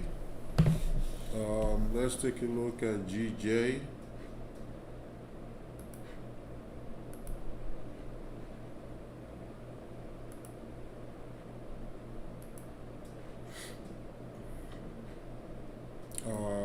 Looking over here, the 4 hour time frame. We're still ranging, but we need price to break above this zone right over here. So there we'll be looking at getting in for a buy, but we're still in an uptrend. So I'm only going to be looking for buy opportunities. So there's no point looking for sell opportunities right now, but we're still ranging. Even on the 1 hour time frame, we could see that price just keeps bouncing off the 50 EMA over here. So we'll see if price is going to eventually break above our resistance, and if it's going to sell, then we need price to break below this zone over here. Then we can sell up until this zone over here, because if you guys look over here to the left, we can see that we have nothing but clean candles, clean bullish candles from here to here over here. So if we break below this zone, then we can sell up until this zone, and if it breaks this zone again, we're just gonna have a sell continuation, hopefully up until this zone right over here. And even if we go to the lower time frame, the 15-minute time frame, there's really nothing going on right now over here. So right now we're still currently bullish, looking at the higher time frame right here. So that's my take on GJ Darry Brown Jr.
You're welcome. You're welcome, Darry Brown Jr.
This is uh, this is what happens sometimes during London sessions.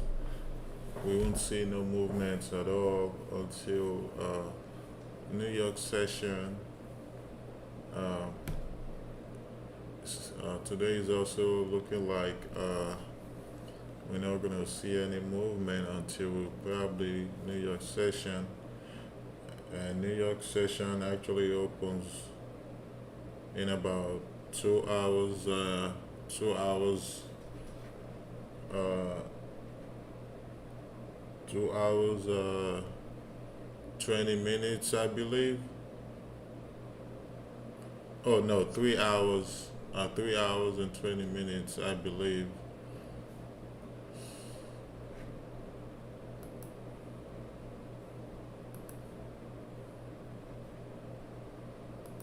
Well,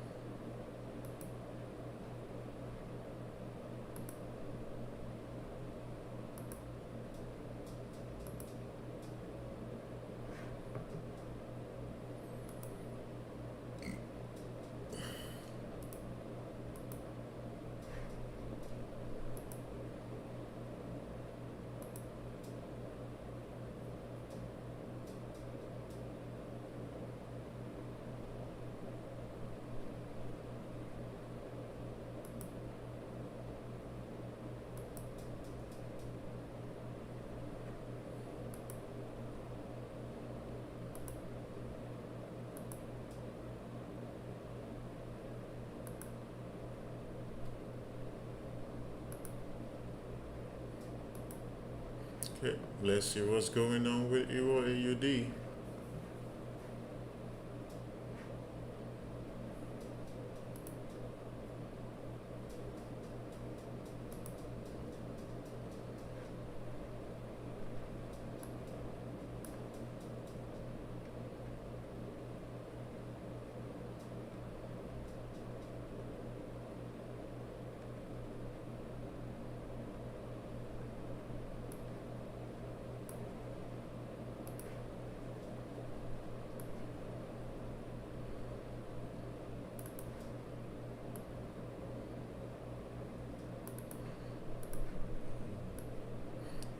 Based on the 1 hour time frame, Euro AUD is definitely looking like a buy. We have our trend line also confirming it. So we have point A, point B, and we got point C. So now we just got a C. I mean, we could have got in here and have our TP over here, but now uh, it's too late to do that until we have a break above this zone for Euro AUD. So let's see what happens.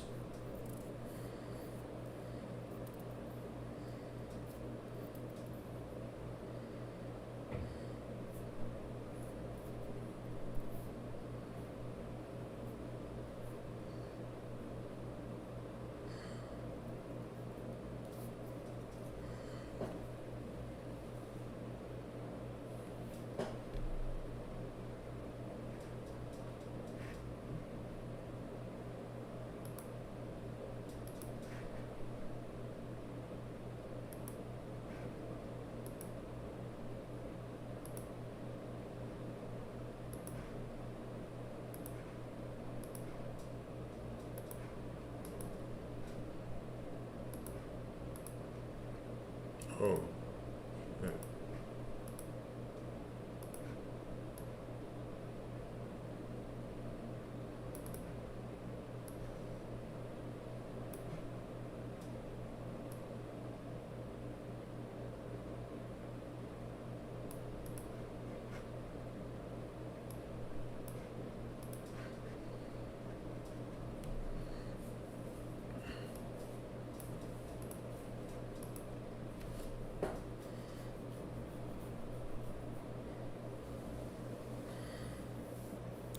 How do you use the awesome oscillator?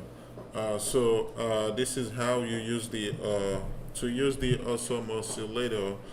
Is really really simple. Oh, my camera is actually blocking that. But right over here, this is you have your zero line right here, right down here to use the awesome oscillator. And these green and red bars is called, you can call it histograms or just call it bars, whatever you want to call it. So when when you have the histogram below the zero line, that signifies a cell.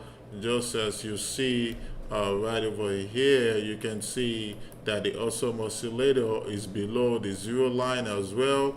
And for a buy, you just got to make sure that this bars is above the zero line. That signifies a buy, and we have it confirming it right over here. So the awesome oscillator is actually all the way up here. You can see was above the zero line, and right now if we move this, it's telling us that the awesome oscillator is telling us that we're definitely in an uptrend now. So what we're waiting for now is to see if price is gonna close above this resistance. Looking at Euro AUD right here on the 1 hour time frame, and if we go to the 4 hour time frame, the 4 hour time frame as well, the awesome oscillator is above the zero line. So we're only looking for buys. We're just waiting for for price to close above our resistance so that we can get in, because we don't just trade off what the indicators are telling, well, what the indicators are telling us to do. We still got to do our own analysis to confirm our entry. So we're just waiting to see if price is going to close above this resistance zone. So that's what we're waiting on. So that's how you use the awesome oscillator.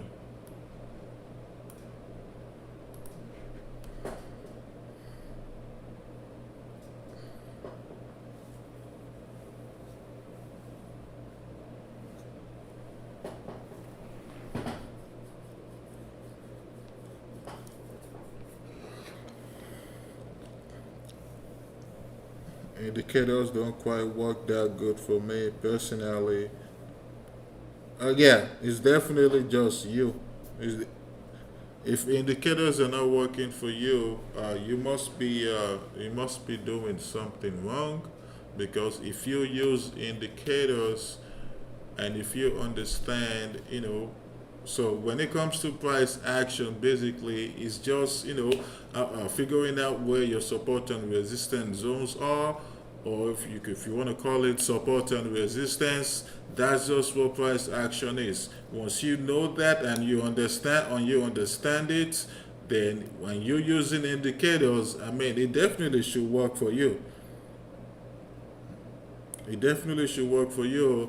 And when it comes to me, I love using moving averages, and I love using EMA, because I prefer using EMA because EMA moves with price.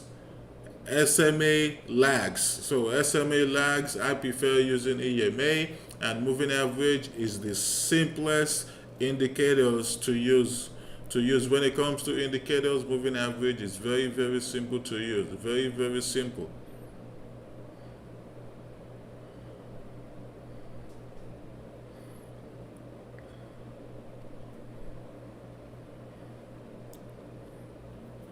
Uh, Hello, sir. Can I see the EuroCAD buy? Okay. Uh,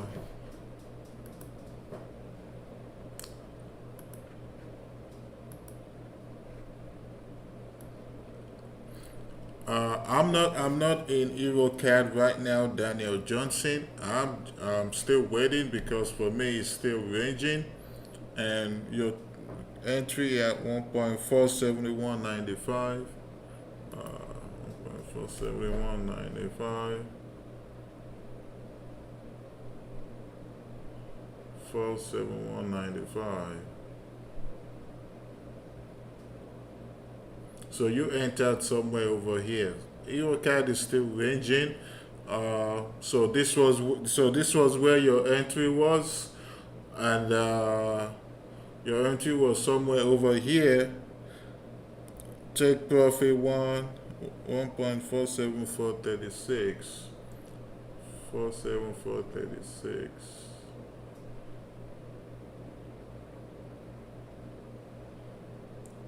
Okay, well, take profit is good. Your take profit is good. First take profit is good. Take profit 2. Your take profit 1 and take profit 2 is the same. Your take profit 2, 47523. 47523.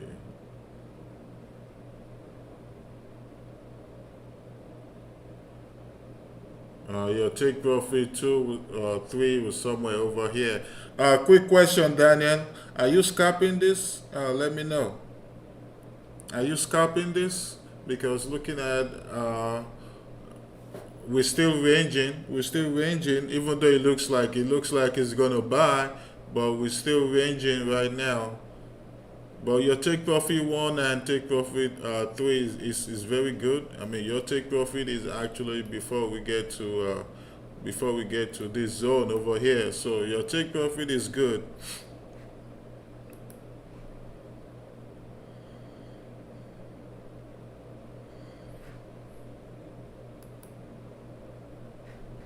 Yeah, even on the 15-minute time frame, we're still ranging.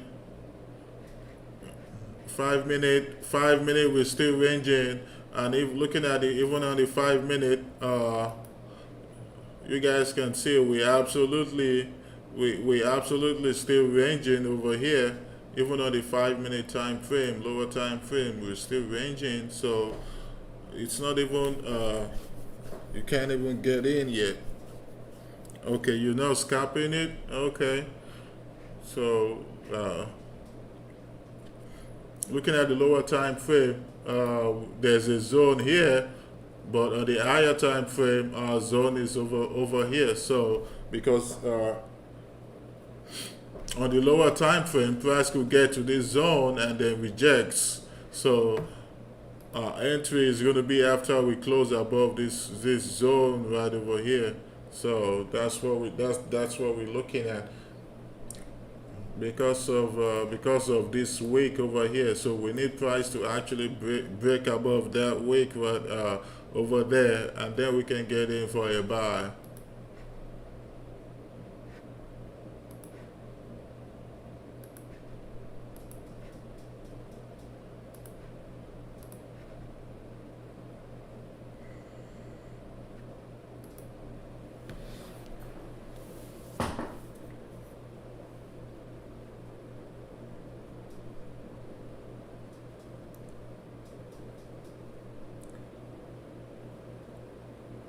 Uh,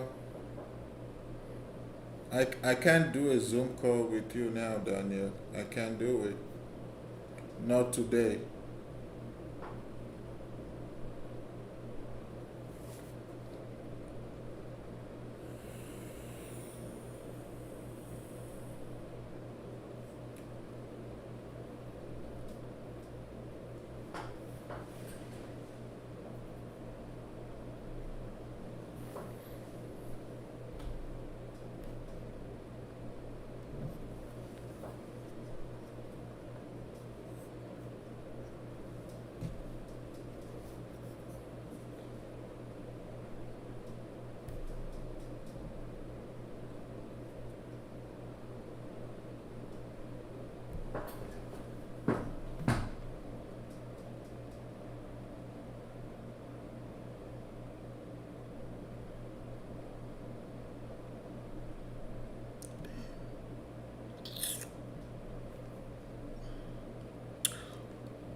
So if the awesome oscillator changes colors, Darry Brown Jr., that doesn't matter as long as it's above the zero line, then you're still good to go.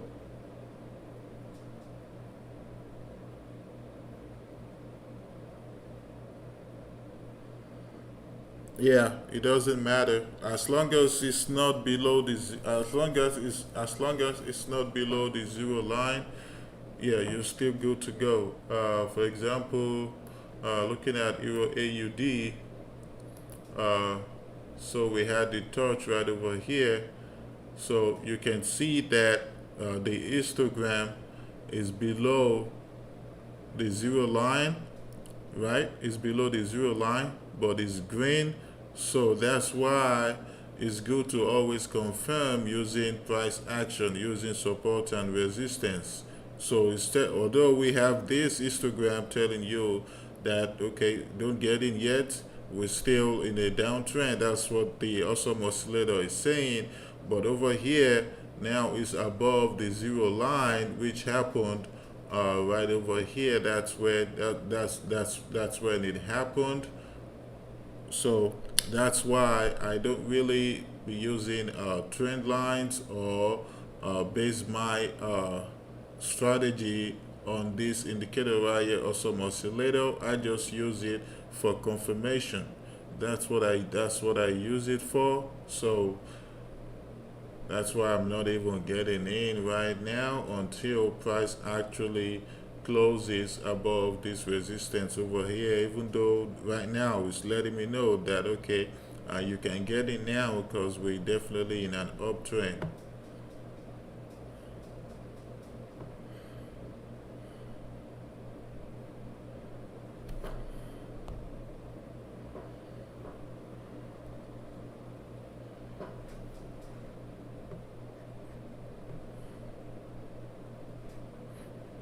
But this example, it doesn't happen all the time because that's another reason why you don't just base your strategy on indicators alone, because sometimes they're going to give you false entries.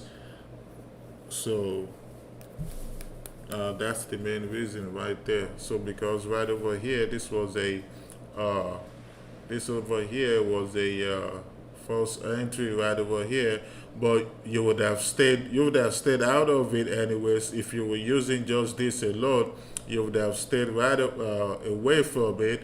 But you won't even look at the awesome oscillator because you already know that when it comes to trend line, if you actually drew the trend line right, you know that price rejects if price rejects at point C after the third touch, then there's every possibility that price rejected that point C, and what it's going to do after that is that it's going to go up. That's why we even have a zone over here. We have a zone over here. So you would have even entered this trade, this Euro AUD trade, once price broke above this zone. So you could have entered. Uh, you could have entered right over here. You could have entered right over there. So you could have entered right over here, but your take profit would have been up here because of this zone right here. But because we missed this entry. So trading like this is good for people that scalp. I don't scalp, so we missed this entry. If we had caught this entry, then we could have entered on the 15-minute time frame and scalped this up until we got to this zone right over here. But because we missed this entry and we're not scalping, so that's why we're waiting to see if price is going to close above this resistance right here.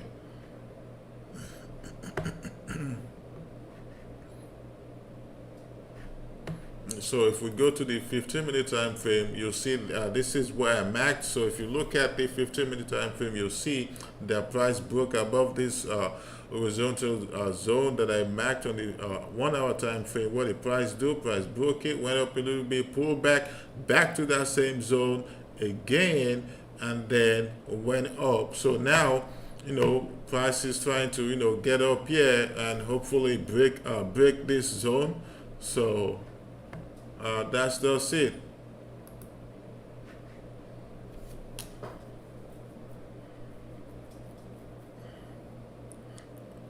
Daniel Johnson, Euro AUD, take profit. Uh, Euro AUD, take profit, 568.75.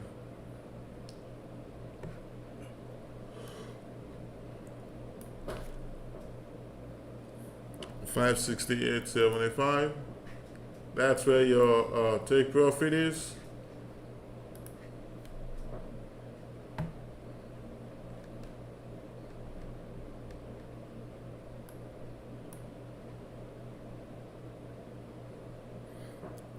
568.75.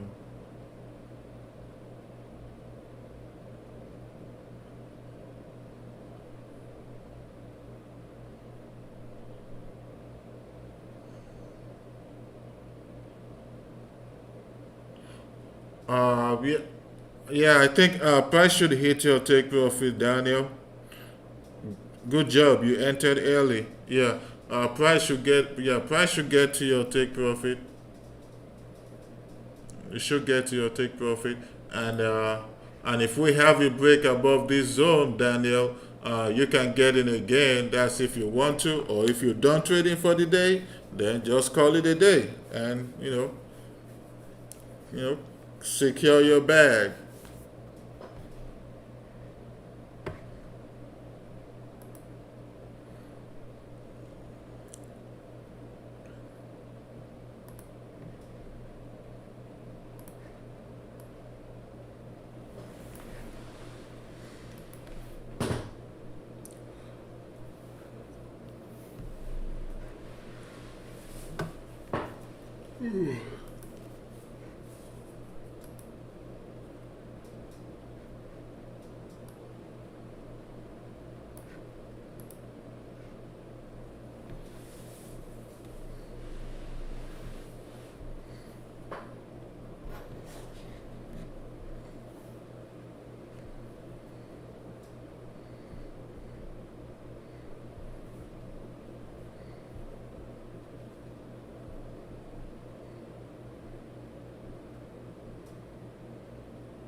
And you have your TP2 at 570.63.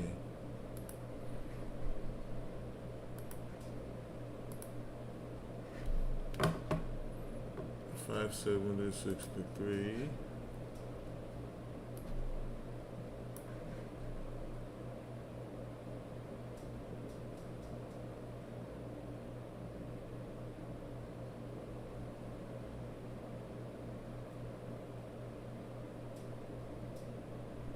Yeah, if we have a break above this resistance zone that I showed you guys earlier, yeah, yeah, it's definitely gonna get to your take profit.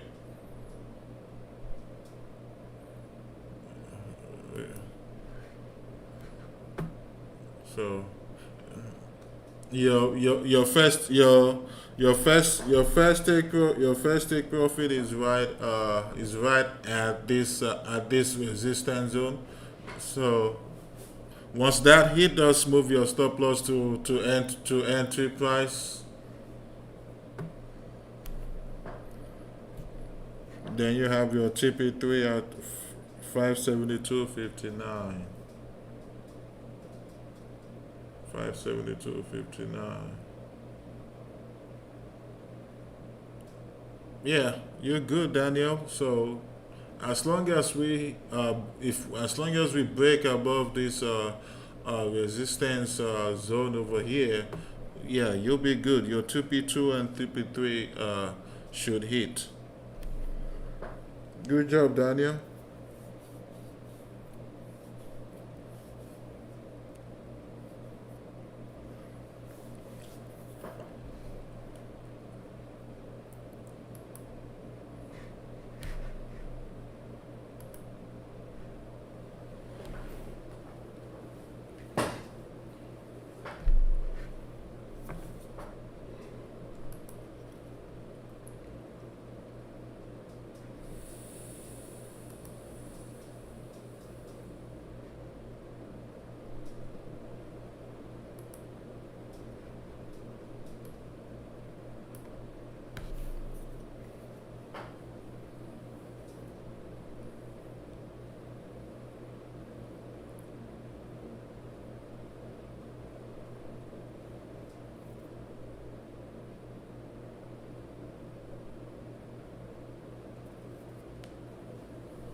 let's see if this candle here on Eagle Cat is gonna close above this zone. Then we can get in for a buy.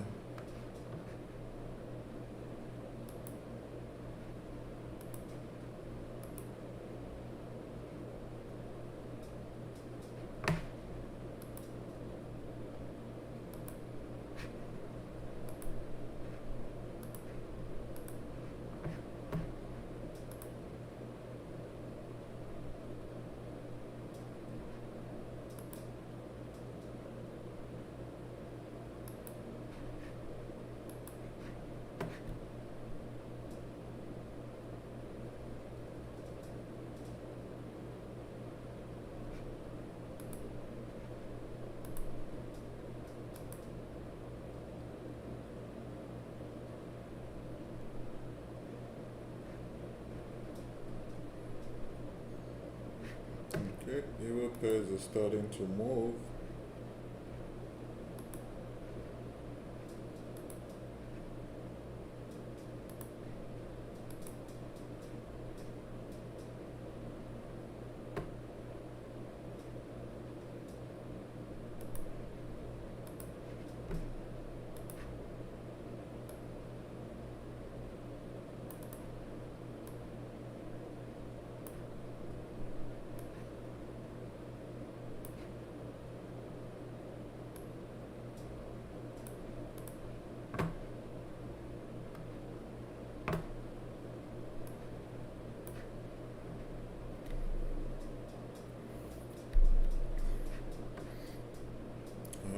Euro GBP, we can also get in that if price close above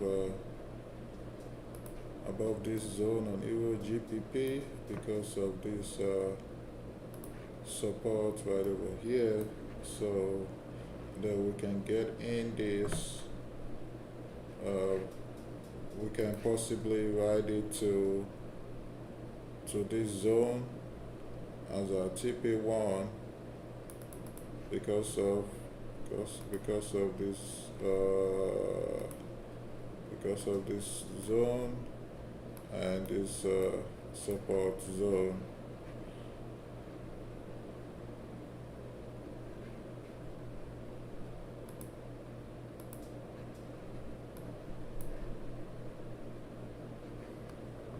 And we have nothing but consolidation over here, all this.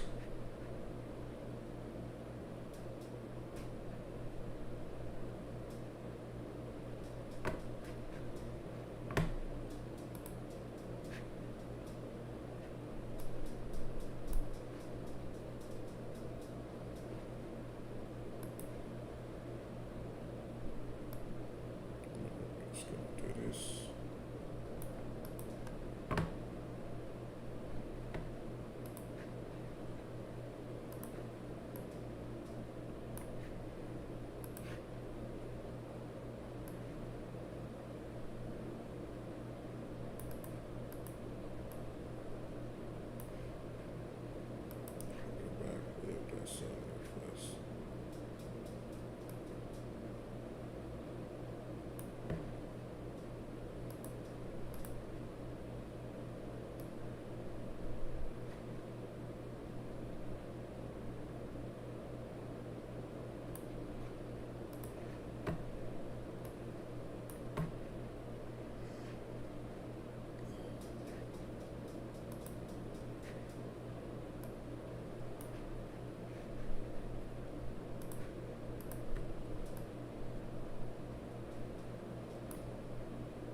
Yeah, Daniel, if you're in my signal group on Telegram, you can send it to me on Telegram. Send it to me on Telegram.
we have this bullish engulfing candle.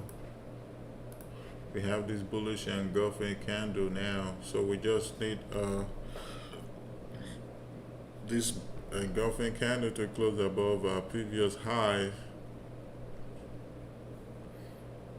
and then we can get in.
Euro USD is absolutely definitely on an uptrend.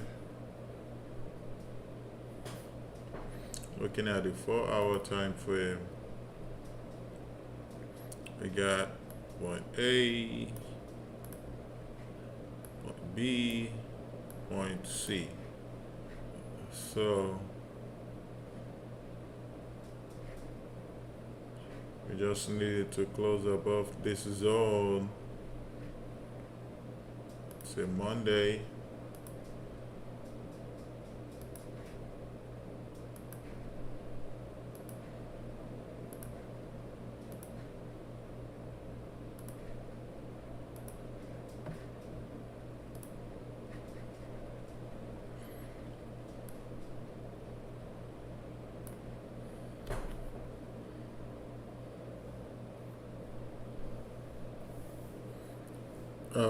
Euro USD, Schumann.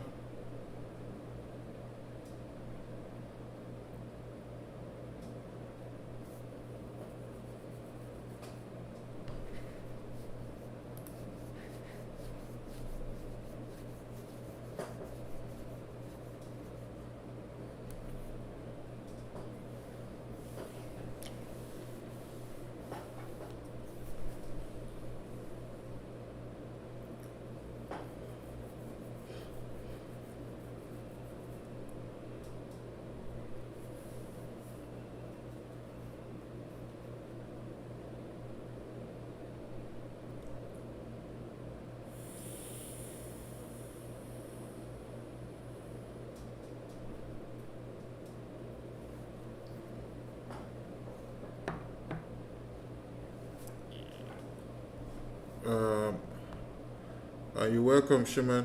All right, Daniel. I'll check it out.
All right, Daniel. Yeah, it's definitely a good trade. I think your all your take profit is gonna hit. They're gonna eat take profit.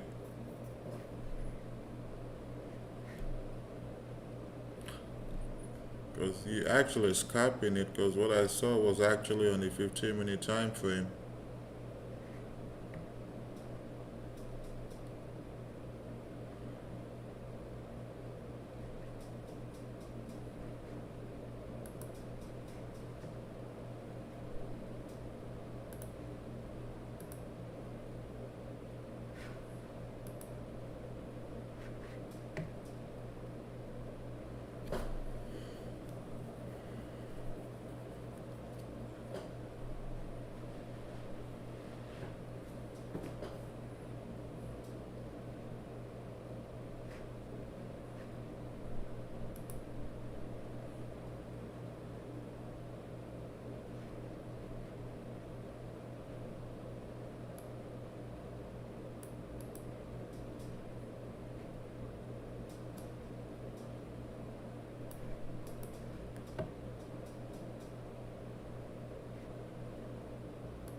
Yeah, yeah, Daniel. Yeah, there's scalping as well, 15-minute time frame.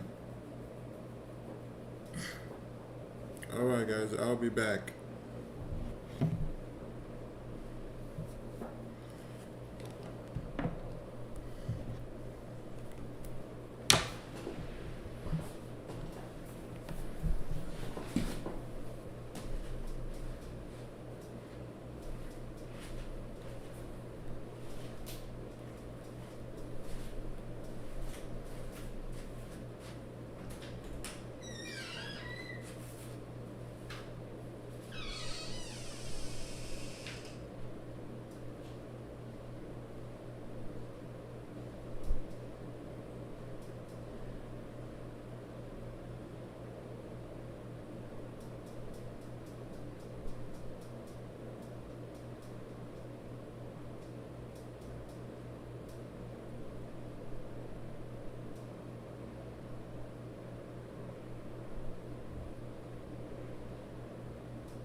this candle is gonna close in the next 15 minutes. So we'll see.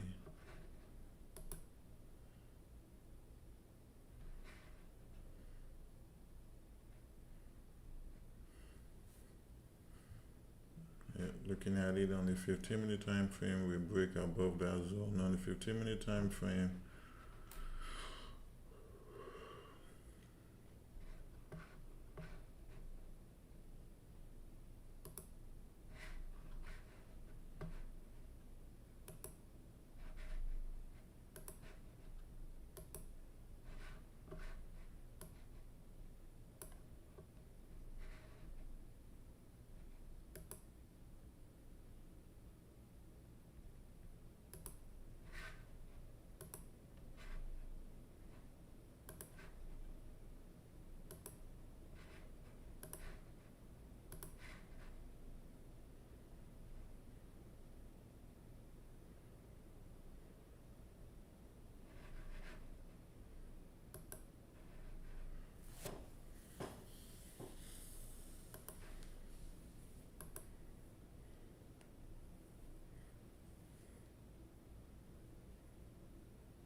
Yes, Schumann. I think that's probably the reason why.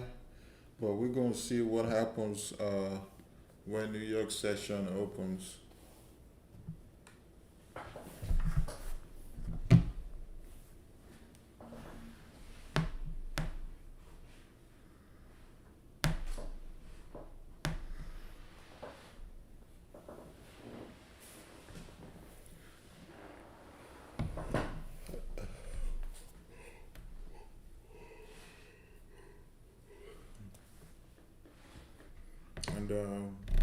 And I'm probably not gonna trade GBP JPY today as well.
Look at this bullish engulfing candle. This bullish engulfing candle over here.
Oh, you got in on GBP JPY on Sunday?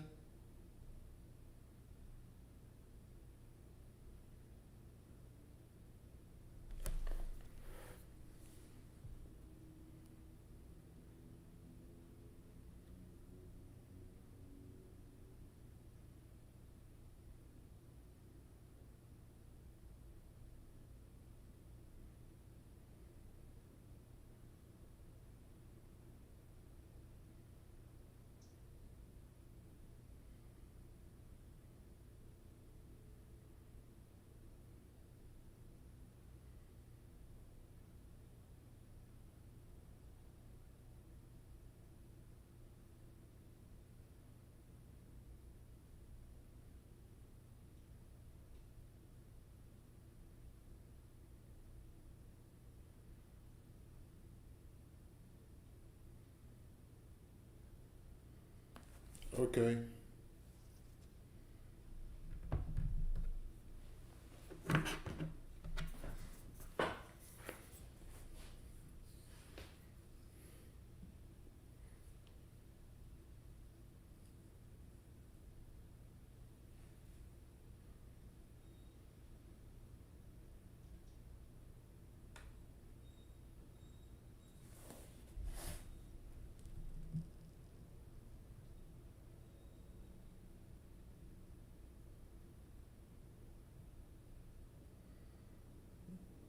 Yeah, Shuma, you're absolutely right.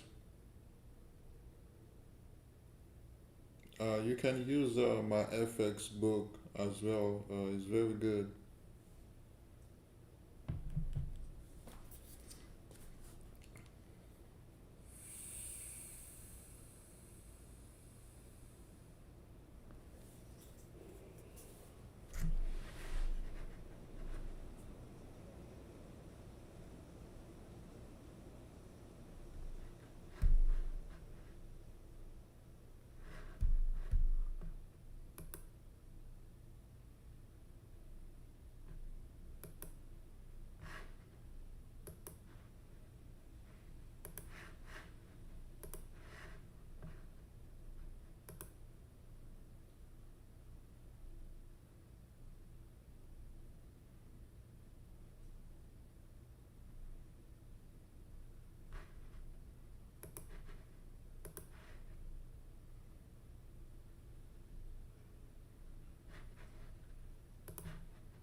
Yeah, different trend.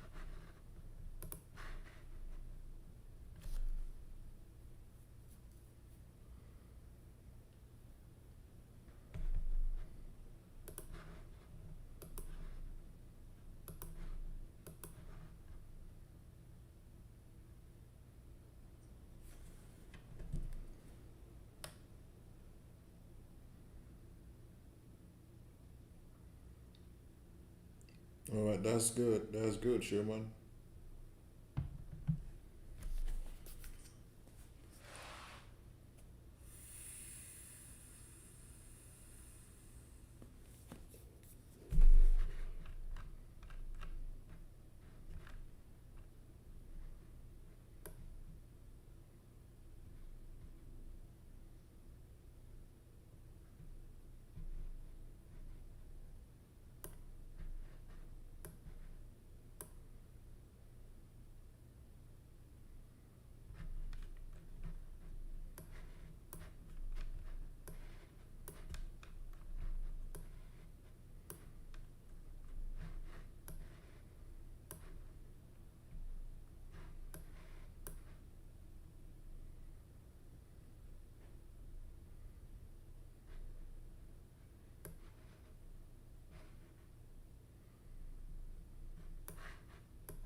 uh, GBP NZD.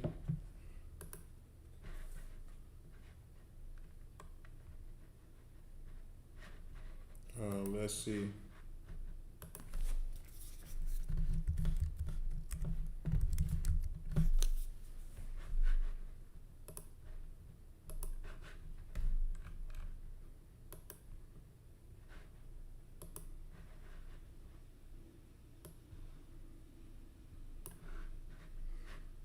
Uh, you already missed the entry right over here. You missed the entry right over here. So, is if you're getting now, you're gonna be getting in late because uh, this is actually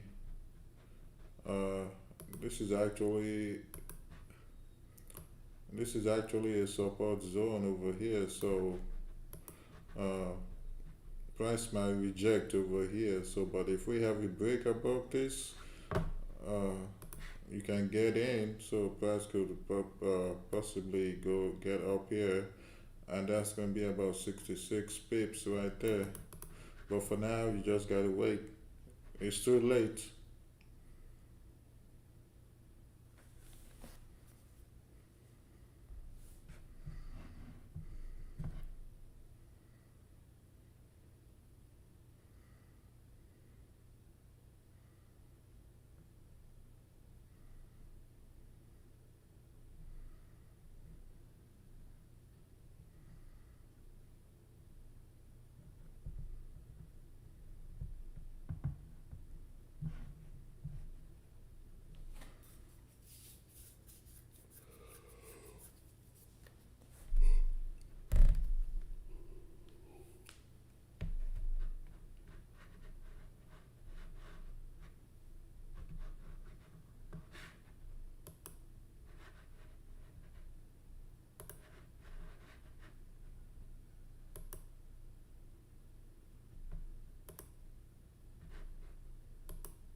Okay, we're gonna have probably gonna just take 3 trades. Looking at Euro CAD, Euro AUD, and Euro GBP. I'm just gonna take those 3 trades, and I'm gonna end this live session.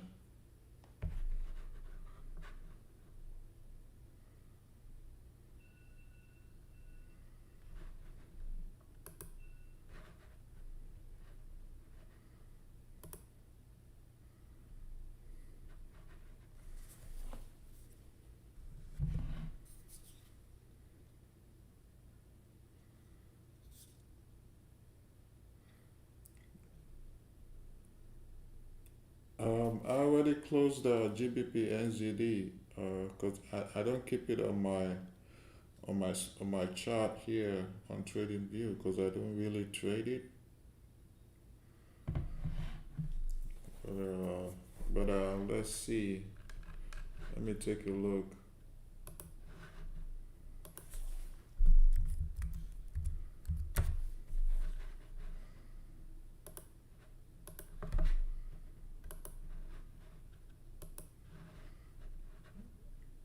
So it's at 1.95 95915 1.95915.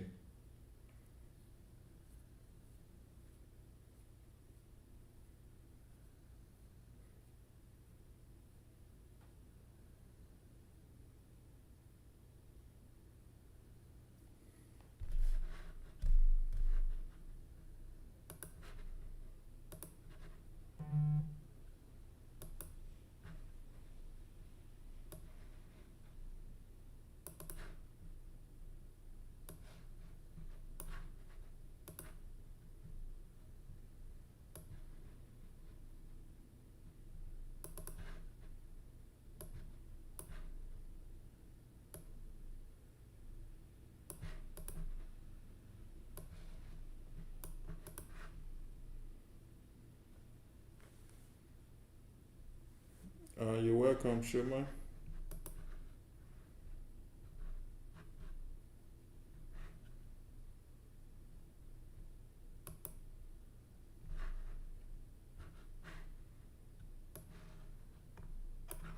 We can clearly see it now on the 4 hour time frame. We can clearly see that zone.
If you guys want to get into USD CHF,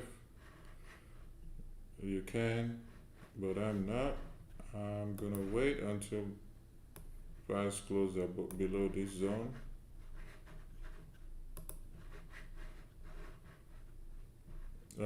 After we get this retest back to this zone, or if this candle do closes red, then you can.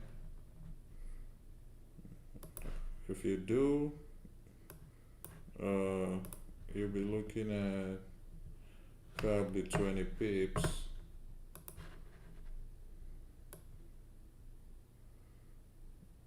No, that's just gonna be 16 pips.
next session opens in an hour, so we'll see what happens, especially with all these USD pairs.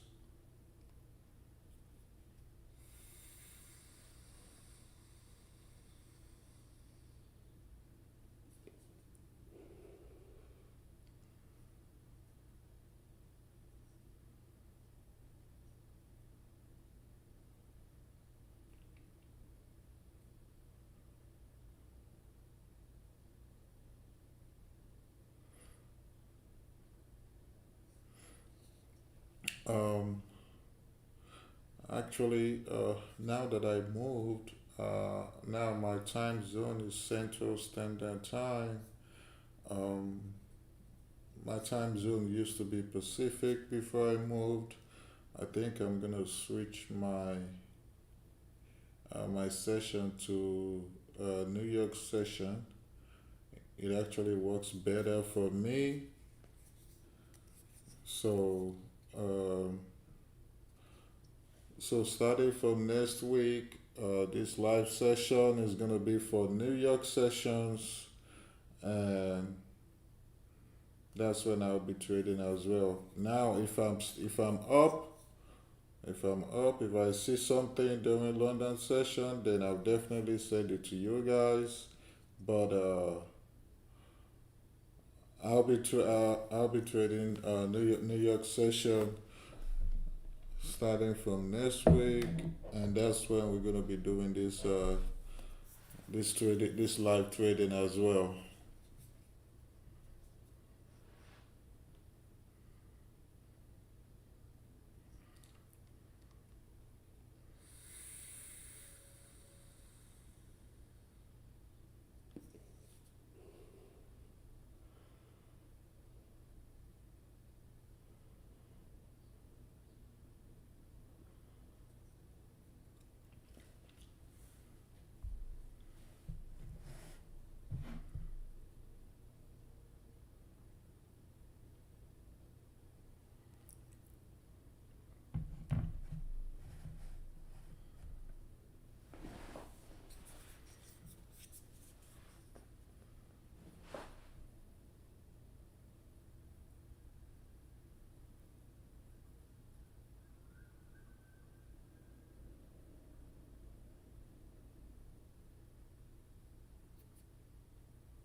Now we're ranging over here at the 15-minute time frame. See, we're ranging.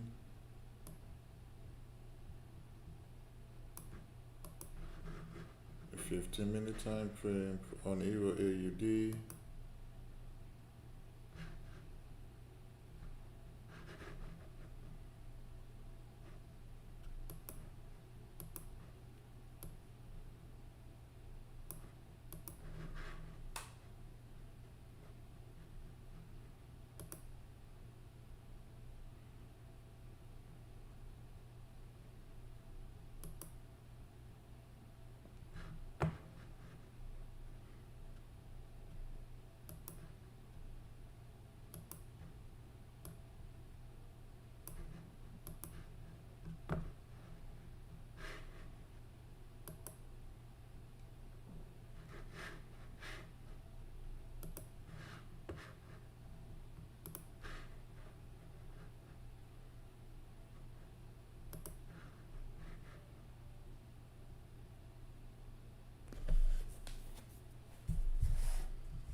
That's funny, sure, man.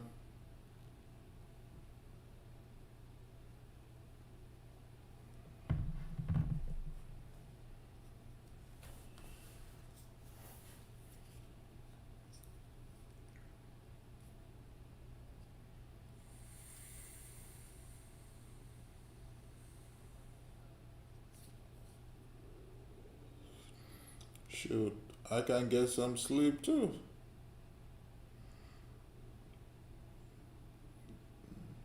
But it's probably only gonna be for like 2 3 hours though, because I'm gonna still stay up to see if I can see anything during London session, and if not, then I'm gonna go to sleep for like 2 3 hours.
Okay. Let's see if we're gonna have a break above this zone now, on the 15-minute time frame. Then we can go to the 1 hour time frame and see if we can actually get in on the 1 hour time frame.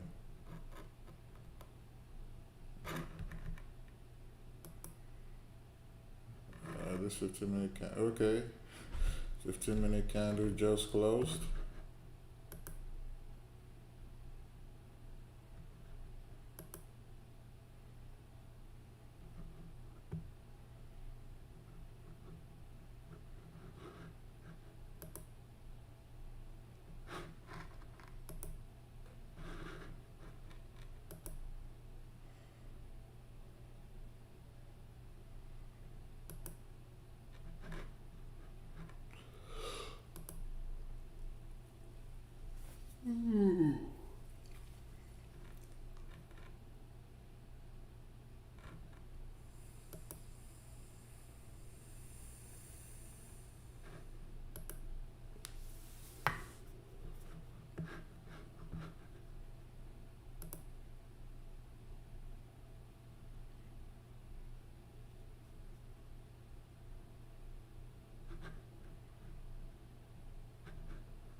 traded trend line of support and resistance.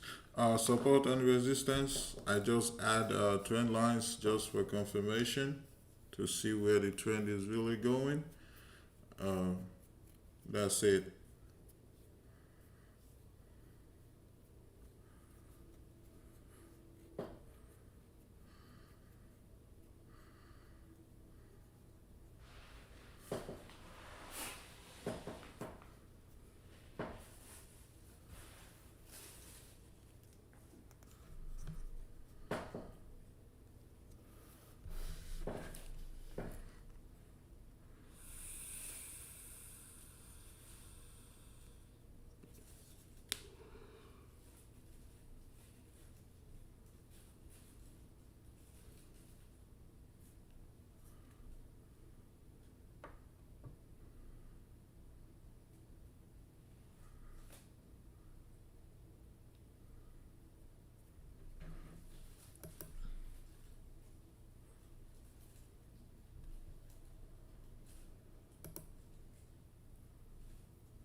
Let's see if that's below the 50.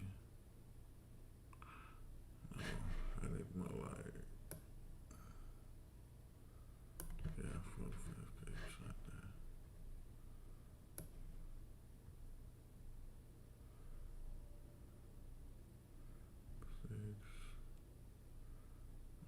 Six, 55.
you guys can get it on EvoCAD.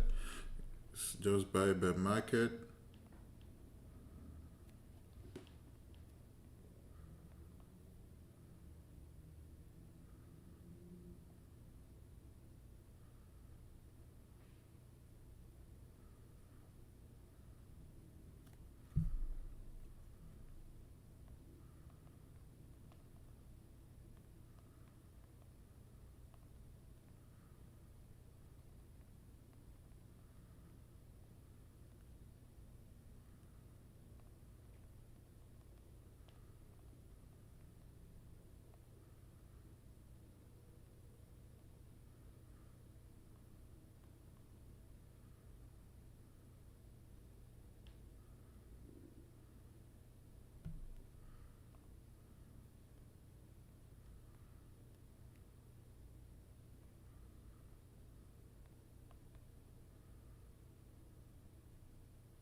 Uh, First take profit.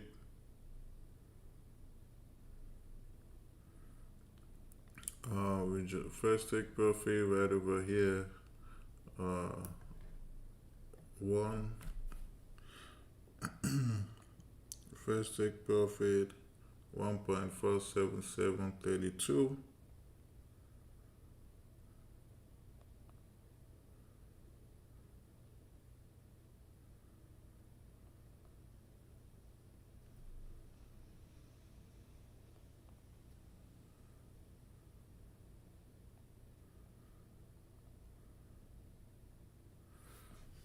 And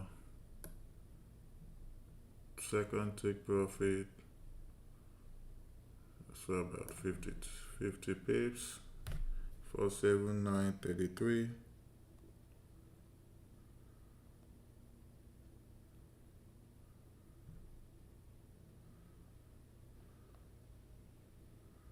Third take profit, we're just gonna do like 95 pips. 48361.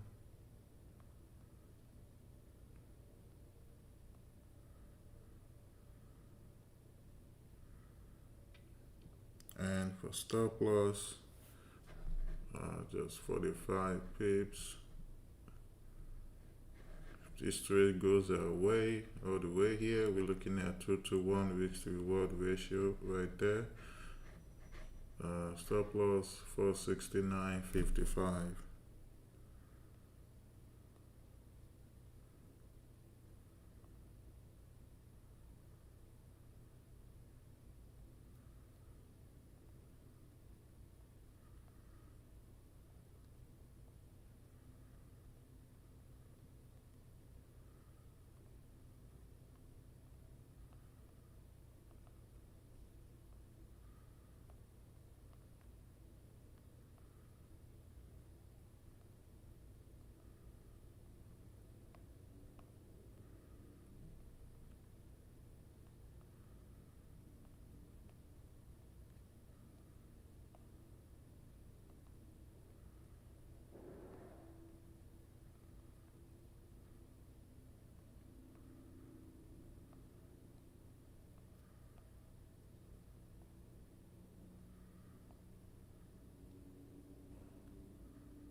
Did you guys get that? I hope you guys got the entry and stop loss.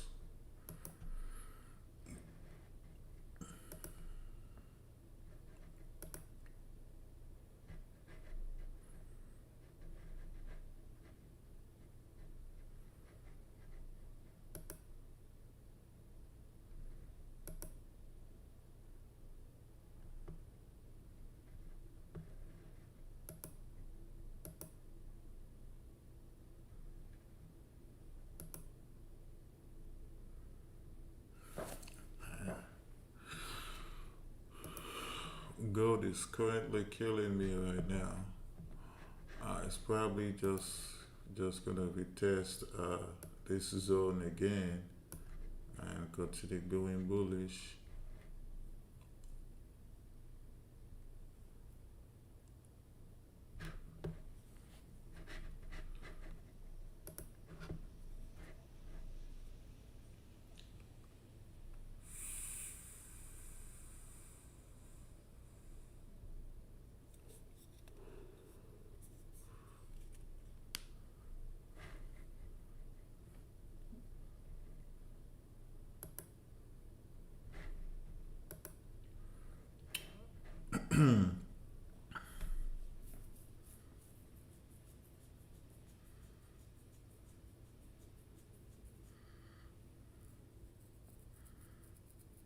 Okay, Shimon, you're only using one take profit?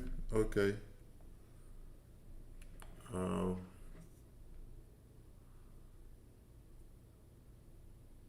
I'm gonna I'm gonna end this stream in about 30 minutes. Well, within that, but within that time, we're gonna see how Euro AUD is gonna play out, and if nothing happens before I end this, I'll send this to the group. But I'm only gonna send this to the VIP. I'm only gonna send this to the VIP.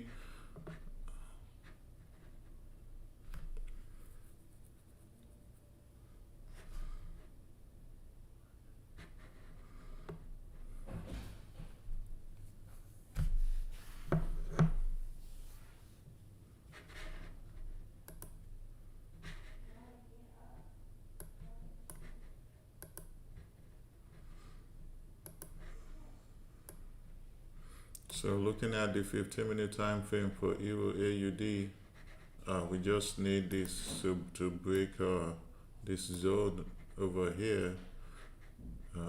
We don't know if it's gonna range for a while before it breaks, or if it's gonna break this in the next 30 minutes. But we'll see.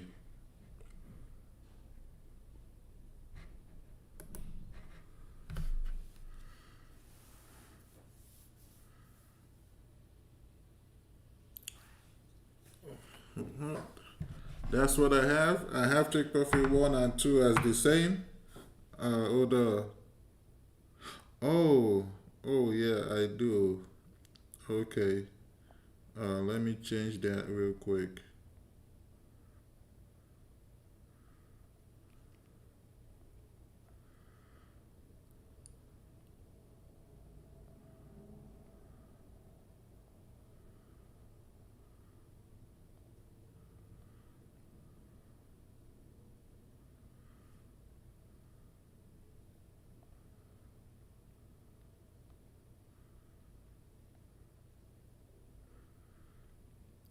Alright, Schumann, I just changed it.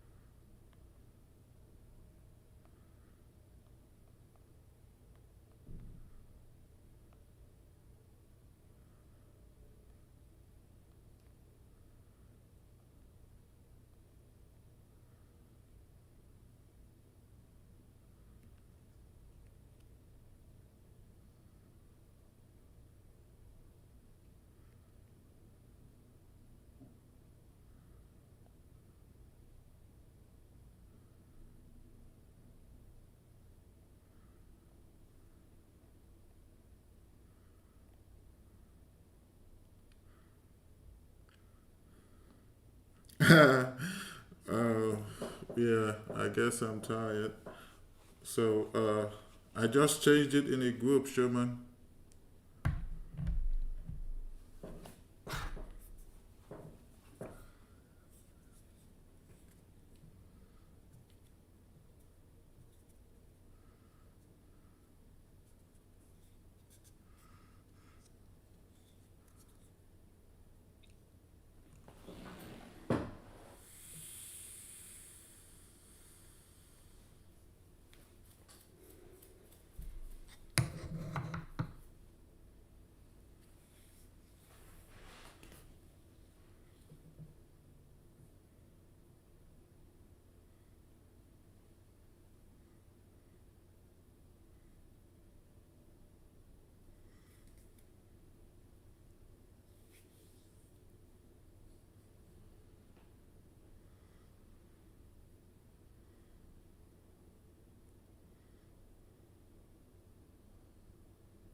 I'm gonna show you guys something real quick.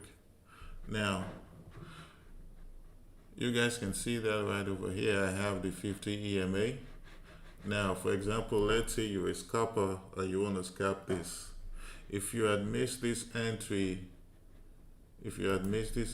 over here, okay, that's totally fine because you absolutely had another entry when we had this rejection when price bounced off the 50 EMA. So you would have entered right over here at this candle right over here, and your take profit would have been over here. Your take profit would have been smashed, and you would have got you a quick money, fast money for 38 pips right there. So especially when you're scalping, you can use this even on a 1 hour time frame as well. When you have when price bounces off the 50 EMA 2 to 3 times, the next candle that follows should definitely be a bullish. If it's above the 50 EMA, then you can just get in, and your next zone is gonna be your take profit. You could have target. You could have also target this zone over here for quick 21 pips, and right over here for it's about 40 pips right there because of this rejection right here on this 15-minute time frame. But anyways, we're just waiting right now for price to break above this right here on the 15-minute time frame, and we can get in on the 1 hour time frame.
gold trade was a loss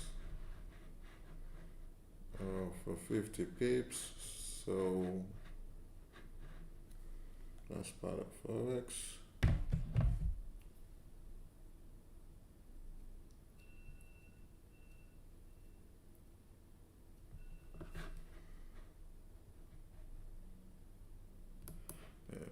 We was up for about, see, we was up for like,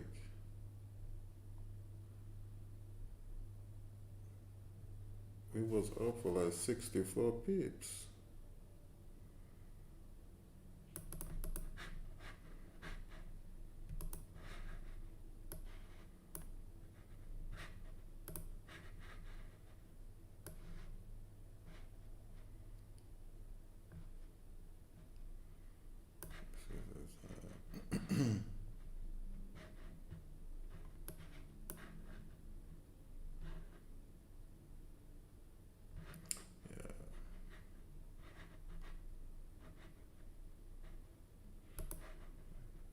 Got over here.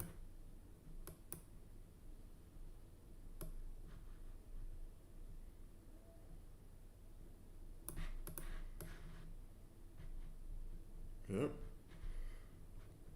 Price go to this same zone and it rejected.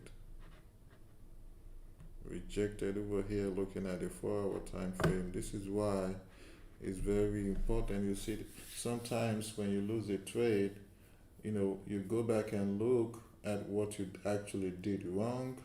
That's why that's why you guys are seeing. That's why I'm doing what you guys are looking at right now. So over here, give me a second, guys.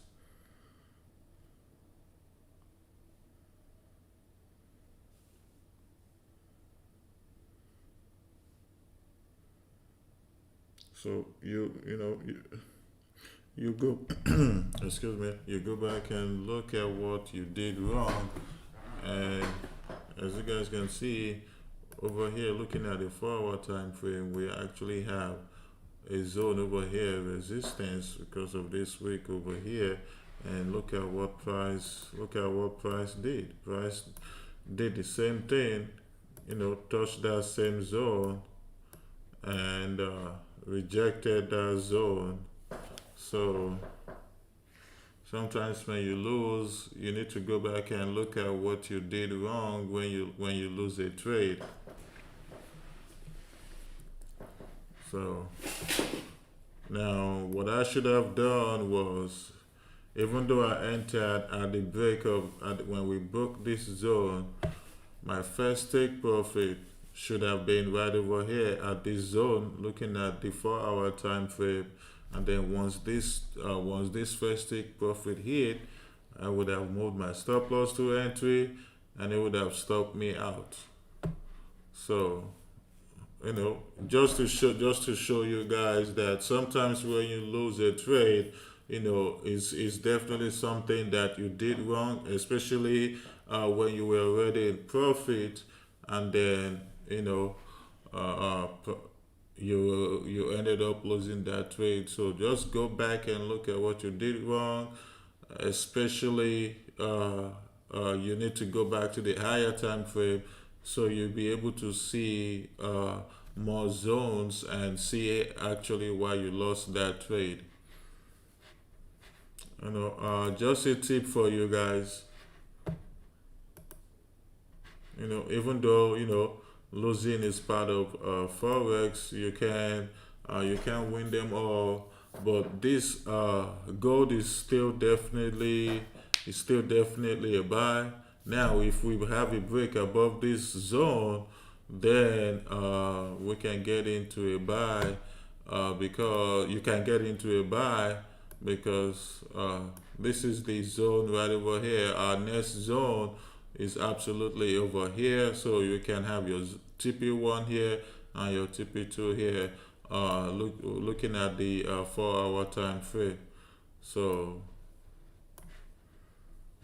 just a tip for you guys.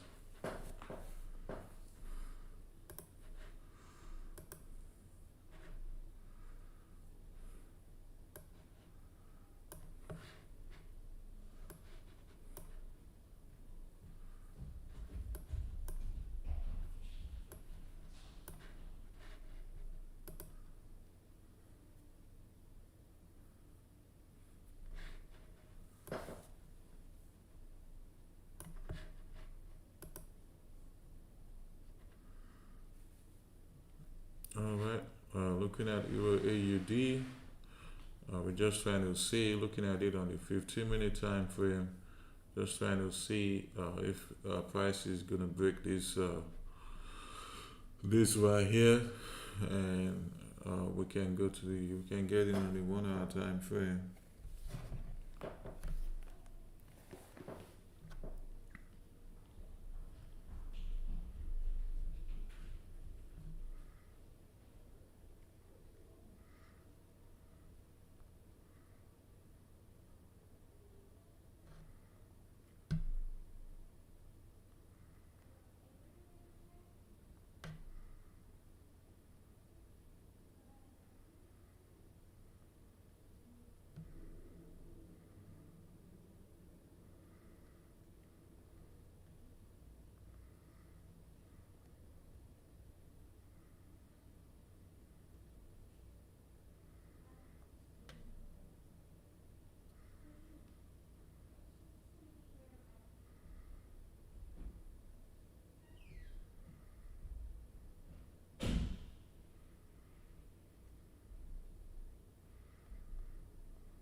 Hmm.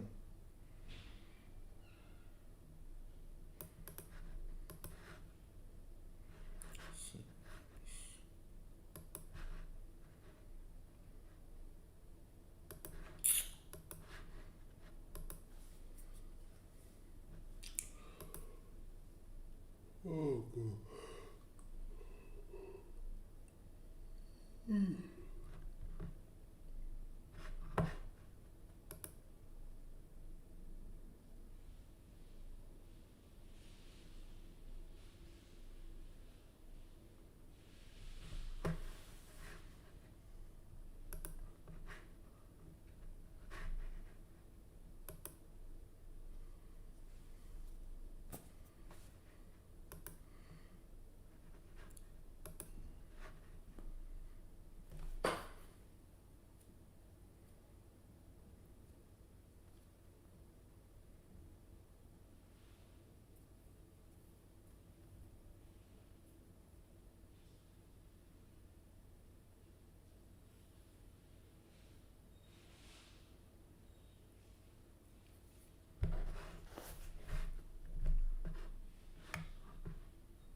Alright, guys. New York session just opened, so I'm gonna be looking out for this AUD trade, and then I'll send it to you guys. So this is the final trade I'm gonna be taking today, even on my account. So once I have the confirmation and the right time to get in, I'll send it to you guys. So that's it. That's it for this live session, guys. Thank you guys for hopping on, and I'll catch you guys later.